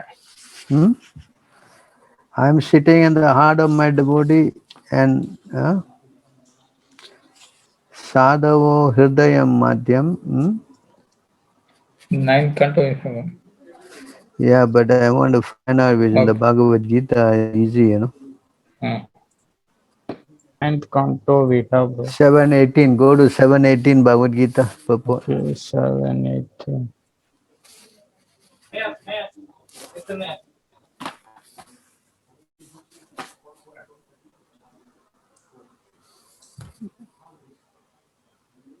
7:18. Purport. Can you see the verse there? Sadhavo Hridayam. Yeah. Can someone read and? May I read, Prabhu? Yeah, read. Sadhavo hridayam mahyam sadhunam hridayam tvaham madanyatena jananti naham tebhyo managapi. ಭಕ್ತರು ಸದಾ ನನ್ನ ಹೃದಯದಲ್ಲಿರುತ್ತಾರೆ, ನಾನು ಯಾವಾಗಲೂ ಭಕ್ತರ ಹೃದಯದಲ್ಲಿ ಇರುತ್ತೇನೆ. ಭಕ್ತನಿಗೆ ನನ್ನ ಆಚೆ ಏನೂ ತಿಳಿಯದು, ನಾನು ಭಕ್ತನನ್ನು ಮರೆಯಲಾರೆ. ನನ್ನ ಮತ್ತು ಪರಿಶುದ್ಧ ಭಕ್ತನ ನಡುವೆ ಒಂದು ಆತ್ಮೀಯ ಬಾಂಧವ್ಯವಿದೆ. ಪೂರ್ಣ ಜ್ಞಾನದಲ್ಲಿರುವ ಪರಿಶುದ್ಧ ಭಕ್ತರಿಗೆ ಎಂದೂ ಆಧ್ಯಾತ್ಮಿಕ ಸ್ಪರ್ಶವು ತಪ್ಪುವುದಿಲ್ಲ. ಆದುದರಿಂದ ಅವರು ನನಗೆ ಬಹಳ ಪ್ರಿಯರಾದವರು. ಪ್ರಭುಜಿ. So it is clear.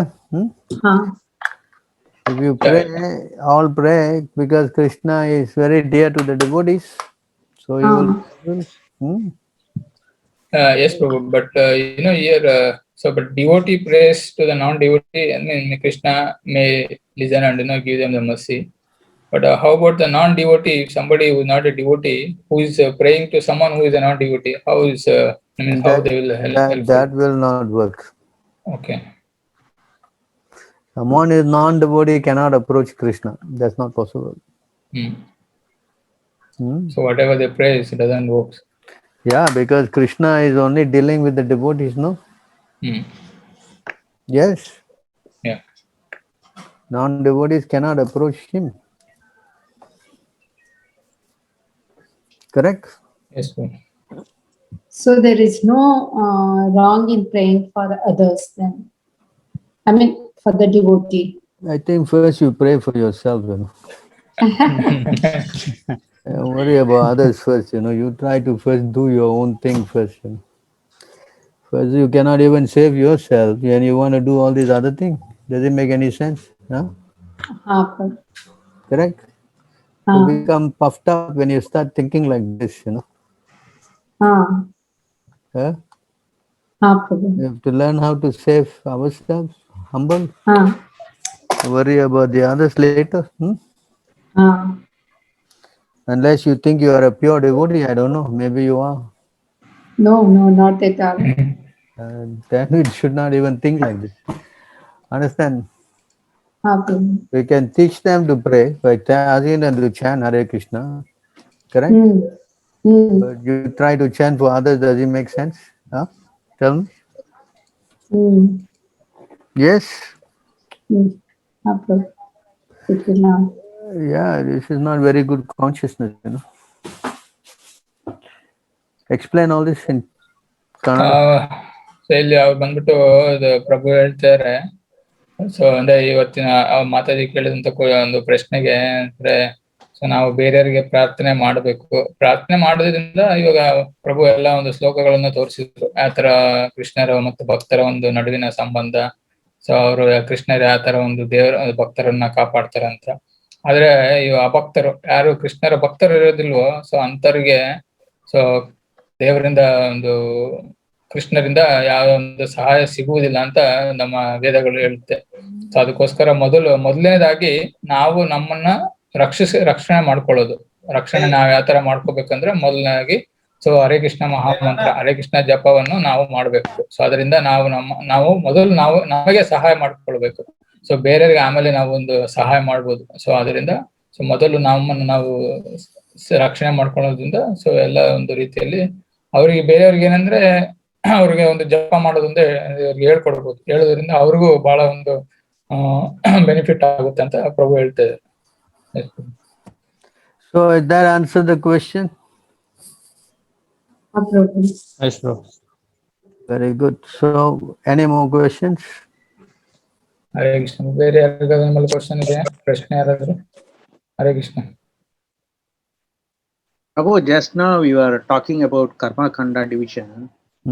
Karma Kanda division means worshipping demigods, right? Mostly, yeah. It's most people don't understand. That's why I ask. ಇಲ್ಲಿ ಇವರು ಅವ್ರಿಗೊಂದು ಪ್ರಶ್ನೆ ಇವಾಗ ಎಕ್ಸ್ಪ್ಲೇನ್ ಮಾಡಿದಂತ ಇವ್ರೊಂದು ಇದ್ರಲ್ಲಿ ನಾರಾಯಣ ಹೇಳ್ತಾರೆ. ಇಲ್ಲಿ ಕರ್ಮಕಾಂಡ ಅಂತ ನಾವು ಎಕ್ಸ್ಪ್ಲೇನ್ ಮಾಡಿದೀವಿ. ಅಂದ್ರೆ ಅದು ಯಾವ ರೀತಿಯಲ್ಲಿ ಅಂತ ಹೇಳಿದ್ರೆ ಅವರು ಈ ತರ ದೇವತೆಗಳನ್ನ ಪೂಜೆ ಮಾಡೋದು ಕರ್ಮಕಾಂಡ ಅಂತ ಅರ್ಥ. So Krishna already explained that it's not a very nice thing to do.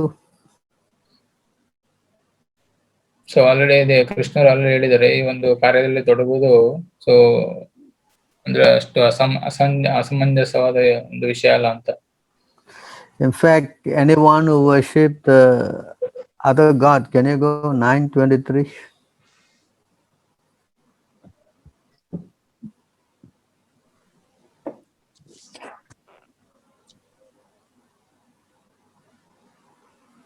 Can read this?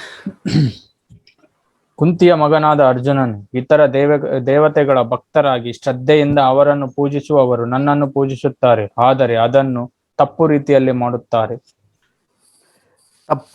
Tappu means what? Wrong. I can also understand tappu. Same Tamil word. Yeah. Tamil also tappu. Right? So if you go and worship the devatas, Krishna is saying you are doing it in a wrong way. So ಯಾರು ದೇವತೆಗಳನ್ನು ಪೂಜೆ ಮಾಡ್ತಾರೋ ಅವರು ತಪ್ಪು ದಾರಿಯಲ್ಲಿ ಅಂದ್ರೆ ತಪ್ಪು ರೀತಿಯಲ್ಲಿ ತಪ್ಪು ಮಾಡ್ತಾ ಇದ್ದಾರೆ ಅಂತ ಅರ್ಥ. Prabhu, who are the demigods? Prabhu? Most people don't understand even that one.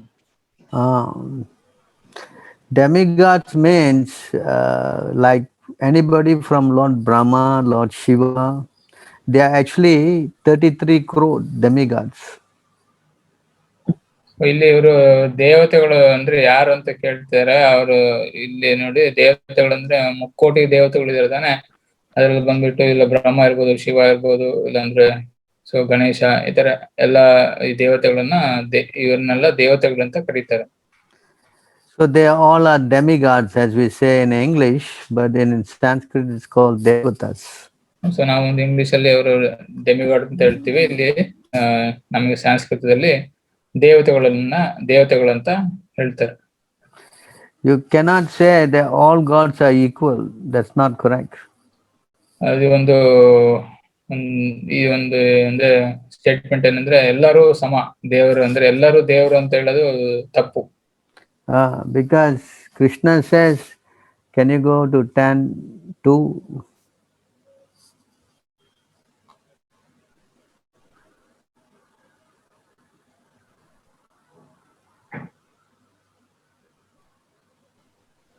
Bhagavad Gita 10 chapter 2nd verse. ದೇವತೆಗಳಾಗಲಿ ಮಹರ್ಷಿಗಳಾಗಲಿ ನನ್ನ ಮೂಲವನ್ನಾಗಲಿ ಸಿರಿಯನ್ನಾಗಲಿ ಅರಿಯರು, ಏಕೆಂದರೆ ಎಲ್ಲಾ ರೀತಿಗಳಲ್ಲಿಯೂ ನಾನೇ ದೇವತೆಗಳ ಮತ್ತು ಮಹರ್ಷಿಗಳಿಗೆ ಮೂಲನು.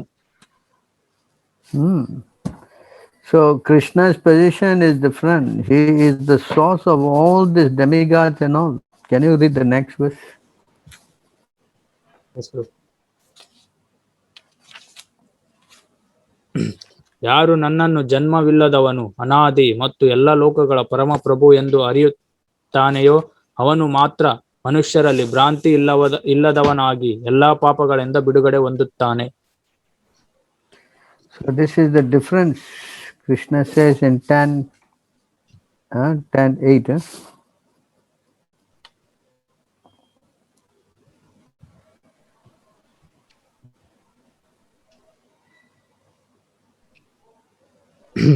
ಎಲ್ಲಾ ಆಧ್ಯಾತ್ಮಿಕ ಮತ್ತು ಭೌತಿಕ ಜಗತ್ತುಗಳ ಮೂಲವು ನಾನೇ.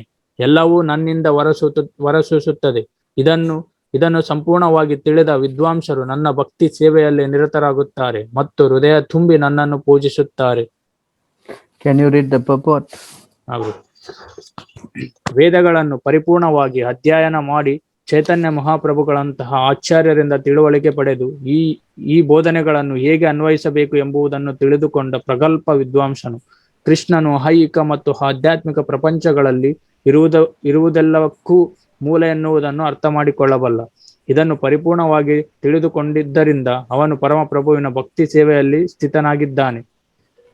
ಎಷ್ಟೇ ಪ್ರಮಾಣದ ಅಸಂಬದ್ಧ ವ್ಯಾಖ್ಯಾನಗಳಿಂದಾಗಲಿ ಮೂರ್ಖರಿಂದಾಗಲಿ ಅವನು ಅತ್ತಿತ್ತ ಚಲಿಸುವುದಿಲ್ಲ. ಬ್ರಹ್ಮ, ಶಿವ ಮತ್ತು ಇತರ ಎಲ್ಲಾ ದೇವತೆಗಳ ಮೂಲ ಕೃಷ್ಣನೇ ಎಂದು ಎಲ್ಲಾ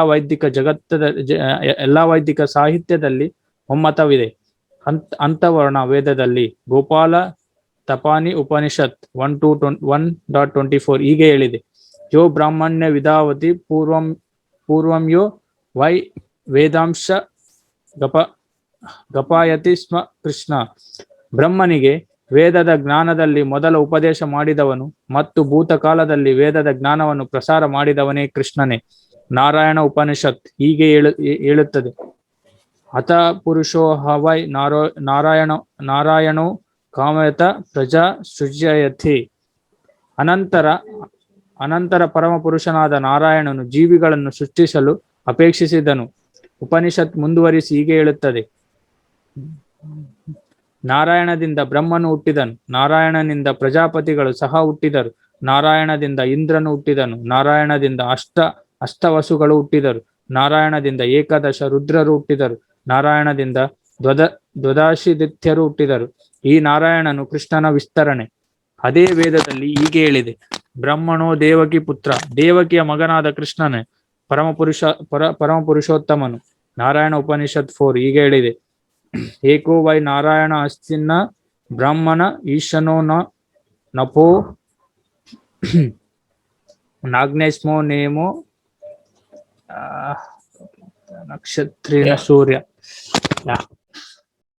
ಸೃಷ್ಟಿಯ ಪ್ರಾರಂಭದಲ್ಲಿ ಪರಮಪುರುಷನಾದ ನಾರಾಯಣನೊಬ್ಬನೇ ಇದ್ದನು. ಬ್ರಹ್ಮನಿರಲಿಲ್ಲ, ಶಿವನಿರಲಿಲ್ಲ, ಅಗ್ನಿ ಇರಲಿಲ್ಲ, ಚಂದ್ರ ಇರಲಿಲ್ಲ, ಆಕಾಶದಲ್ಲಿ ನಕ್ಷತ್ರಗಳಿರಲಿಲ್ಲ, ಸೂರ್ಯನಿರಲಿಲ್ಲ. ಮಹಾ ಉಪನಿಷತ್ತಿನಲ್ಲಿ ಶಿವನು ಪರಮಪ್ರಭುವಿನ ಹಣೆಯಿಂದ ಹುಟ್ಟಿದ ಎಂದು ಹೇಳಿದೆ. ಹೀಗೆ ವೇದಗಳು ನಾವು ಪೂಜಿಸಬೇಕಾದದ್ದು ಬ್ರಹ್ಮ ಮತ್ತು ಶಿವರನ್ನು ಸೃಷ್ಟಿ ಮಾಡಿದ ಪರಮಪ್ರಭುವನ್ನು ಎಂದು ಹೇಳುತ್ತವೆ. ಮೋಕ್ಷ ಧರ್ಮದಲ್ಲಿ ಕೃಷ್ಣ ಹೀಗೆ ಹೇಳುತ್ತಾನೆ: ಪ್ರಜಾಪತಿಗಳು, ಶಿವ ಮತ್ತು ಇತರರನ್ನು ನಾನು ಸೃಷ್ಟಿಸಿದೆ, ಆದರೆ ನನ್ನ ಮಾಯಾಶಕ್ತಿಯಿಂದ ಭ್ರಾಂತರಾದ ಅವರಿಗೆ ನಾನು ಅವರನ್ನು ಸೃಷ್ಟಿಸಿದೆ ಎಂದು ತಿಳಿಯದು. ವರಹ ಪುರಾಣದಲ್ಲಿಯೂ ಹೀಗೆ ಹೇಳಿದೆ: ನಾರಾಯಣನು ದೇಹೋತ್ತಮ ಪರಮಪುರುಷ, ಅವನಿಂದ ಬ್ರಹ್ಮನು ಹುಟ್ಟಿದನು, ಅವನಿಂದ ಶಿವನು ಹುಟ್ಟಿದನು. ಶ್ರೀಕೃಷ್ಣನು ಎಲ್ಲಾ ತಲೆಮಾರುಗಳ ಮೂಲ, ಅವನನ್ನು ಎಲ್ಲದರ ಅತ್ಯಂತ ಸಮರ್ಥ ಕಾರಣನು ಎಂದು ಕರೆಯುತ್ತಾರೆ. ಆತನು ಎಲ್ಲವೂ ನನ್ನಿಂದ ಹುಟ್ಟಿರುವುದರಿಂದ ನಾನು ಎಲ್ಲದರ ಮೂಲ ಕಾರಣನು, ಎಲ್ಲವೂ ನನ್ನ ಅಧೀನದಲ್ಲಿದೆ, ಯಾರೂ ನನ್ನ ಮೇಲಿಲ್ಲ ಎಂದು ಹೇಳಿದ್ದಾನೆ. ಕೃಷ್ಣನನ್ನು ಬಿಟ್ಟರೆ ಪರಮ ನಿಯಂತ್ರಕನು ಯಾರೂ ಇಲ್ಲ. ಈ ರೀತಿಯಲ್ಲಿ ಒಬ್ಬ ಅಧಿಕೃತ ಗುರುವಿನಿಂದ ವೈದಿಕ ಸಾಹಿತ್ಯದ ಉಲ್ಲೇಖಗಳೊಡನೆ ಕೃಷ್ಣನನ್ನು ಅರ್ಥ ಮಾಡಿಕೊಳ್ಳುವವನು ತನ್ನ ಶಕ್ತಿಯನ್ನೆಲ್ಲ ಕೃಷ್ಣ ಪ್ರಜ್ಞೆಯಲ್ಲಿ ತೊಡಗಿಸಿ ನಿಜವಾದ ವಿದ್ವಾಂಸನಾಗುತ್ತಾನೆ. ಅವನೊಡನೆ ಹೋಲಿಸಿದಾಗ ಕೃಷ್ಣನನ್ನು ಸರಿಯಾಗಿ ತಿಳಿಯದ ಉಳಿದವರೆಲ್ಲ ಮೂರ್ಖನು ಮಾತ್ರ ಕೃಷ್ಣನ ಸಾಮಾನ್ಯ ಮನುಷ್ಯ ಎಂದು ಭಾವಿಸುತ್ತಾನೆ. ಕೃಷ್ಣ ಪ್ರಜ್ಞೆ ಇರುವ ಮನುಷ್ಯನು ಮೂರ್ಖರಿಂದ ದಿಗ್ಭ್ರಾಮತನಾಗಬಾರದು. ಭಗವದ್ಗೀತೆಯ ಅಧಿಕೃತವಲ್ಲದ ಎಲ್ಲಾ ವಾಕ್ಯಗಳನ್ನು ಅರ್ಥ ವಿವರಣೆಯನ್ನು ಅವನು ದೂರ ಇಡಬೇಕು. ನಿಶ್ಚಲವಾದ ಸಂಕಲ್ಪ ಮತ್ತು ದೃಢತೆಯಿಂದ ಅವನು ಕೃಷ್ಣ ಪ್ರಜ್ಞೆಯಲ್ಲಿ ಮುಂದುವರಿಯಬೇಕು. Finish. Yes, bro. So can understand who is Supreme Personality? Yeah, yes, Prabhu. Yes. Very clear. So ಇಲ್ಲಿ ನನ್ಗೆ ಅರ್ಥ ಆಗುತ್ತೆ ಕೃಷ್ಣರು ಪರಮ ಪುರುಷರು ಅಂತ. So the demigods, devatas are all subordinate to him. So ಎಲ್ಲಾ ದೇವತೆಗಳು ಅವರ ಅವರ ಅವರ ಅವರ ಕೆಳಗೆ ಅಂತ ಕೆಲಸ ಮಾಡುವಂತ ದೇವತೆಗಳು ಅವರೆಲ್ಲ. Yes. Okay, Prabhu, but some of them say we will worship demigods and we will also worship Krishna. What about that one, Prabhu? Can you go to 925? ಇವರೊಂದು ಪ್ರಶ್ನೆ ಕೇಳ್ತಿದಾರೆ, ನಾವು ದೇವತೆಗಳನ್ನು ಪೂಜೆ ಮಾಡ್ತೀವಿ ಮತ್ತೆ ಕೃಷ್ಣರನ್ನು ಪೂಜೆ ಮಾಡ್ತೀವಿ ಅಂತ ಮಾಡೋರಿಗೆ ಏನಂತ ಕೇಳ್ತಿದ್ದಾರೆ.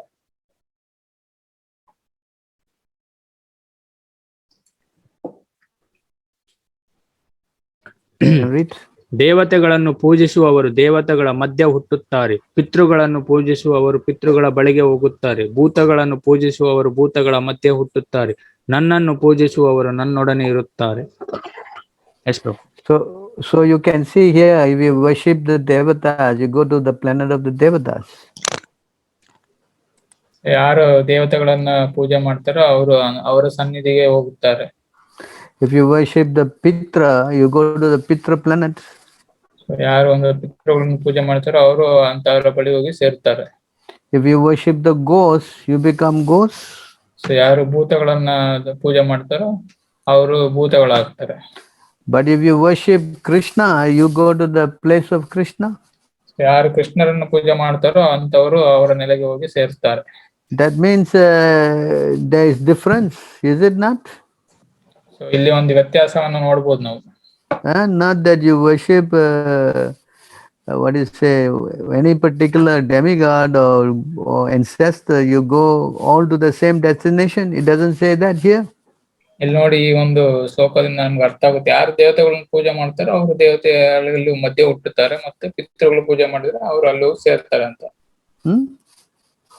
In fact, if you don't worship Krishna, you will fall down. Can you go to 9:25? You're reading 9:25.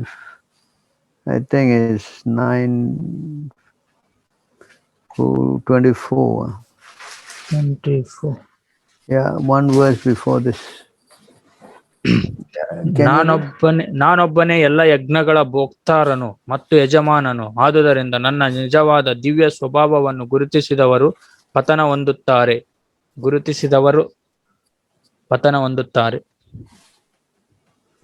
So you see here, if you don't accept Krishna, then you will fall down.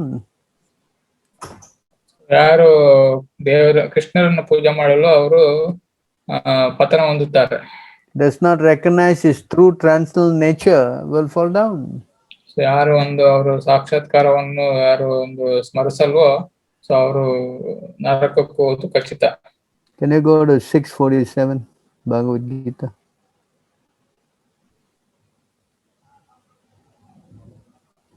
Can you go to the purport? It's 41, bro. Yeah. Can you go to the purport? Okay. 47. Okay. Go to the purport. Ya esham purusham sakshat atma bhavam ishwaram na bhajanti avajananti sthanad brastah patanti adaha. Got it? Purport. Yes, bro. ಯಾರು ಎಲ್ಲ ಜೀವಿಗಳ ಮೂಲವಾದ ಆದಿ ಪುರುಷನಿಗೆ ಸೇವೆಯನ್ನು ಸಲ್ಲಿಸುವುದಿಲ್ಲವೋ ಮತ್ತು ಈ ವಿಷಯದಲ್ಲಿ ತನ್ನ ಕರ್ತವ್ಯವನ್ನು ನಿರ್ಲಕ್ಷಿಸುವವನು ಅವನು ನಿಶ್ಚಯವಾಗಿಯೂ ತನ್ನ ಸಹಜ ಸ್ವರೂಪದಿಂದ ಪತನ ಹೊಂದುವನು. So you can see here, worship of Krishna is unique. ಎಷ್ಟು ಶ್ರೇಷ್ಠ ಅಂತ ಇಲ್ಲಿ ಗೊತ್ತಾಗುತ್ತೆ ನೋಡಿ ನಮಗೆ ಕೃಷ್ಣರನ್ನ ಪೂಜೆ ಮಾಡೋದ್ರಿಂದ. Only worshipping Krishna you can get out of this material world. ಕೃಷ್ಣರನ್ನ ಪೂಜೆ ಮಾಡೋದ್ರಿಂದ ಮಾತ್ರ ಈ ಒಂದು ಭೌತಿಕ ಜಗತ್ತಿನಿಂದ ನಾವು ಹೊರಬೀಳ್ಬೋದು. 7:14. Can you go?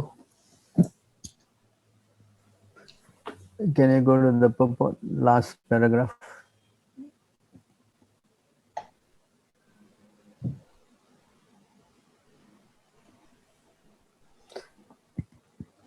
Go to the last paragraph. Yeah, can you see the red line there below? Can you read all that? Yeah. Lord Shiva is saying. ಶಿವನು ಸಹ ವಿಷ್ಣುವಿನ ಕರುಣೆಯಿಂದ ಮಾತ್ರ ಮುಕ್ತಿಯನ್ನು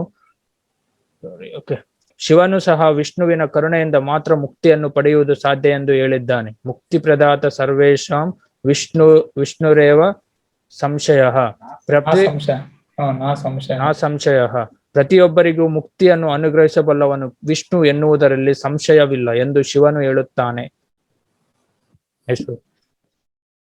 So, understand? ಸೊ ಇಲ್ಲಿ ಅರ್ಥ ಆಗುತ್ತಾ ನೋಡಿ, ಇಲ್ಲಿ ಶಿವ ಹೇಳ್ತಿದ್ದಾರೆ. So the demigods are all under the modes of material nature. ಎಲ್ಲಾ ದೇವತೆಗಳು ಒಂದು ಪ್ರಕೃತಿಯ ಒಂದು ಗುಣಗಳಲ್ಲಿ ಅವರ ಗುಣಗಳಿಂದ ತುಂಬಿರ್ತಾರೆ. So we have to learn how to understand how this whole system works. ನಾವು ಅರ್ಥ ಮಾಡ್ಕೊಳ್ಬೇಕು ಯಾವ ತರ ಈ ಒಂದು ಕಾರ್ಯ ಅಂದ್ರೆ ಎಲ್ಲ ನಡೆಯುತ್ತಂತ. If you don't read the Bhagavad Gita, then what you will know? Bhagavad Gita ಓದೋದ್ರಿಂದ ನಮಗೆಲ್ಲ ಅರ್ಥ ಆಗುತ್ತೆ. Correct.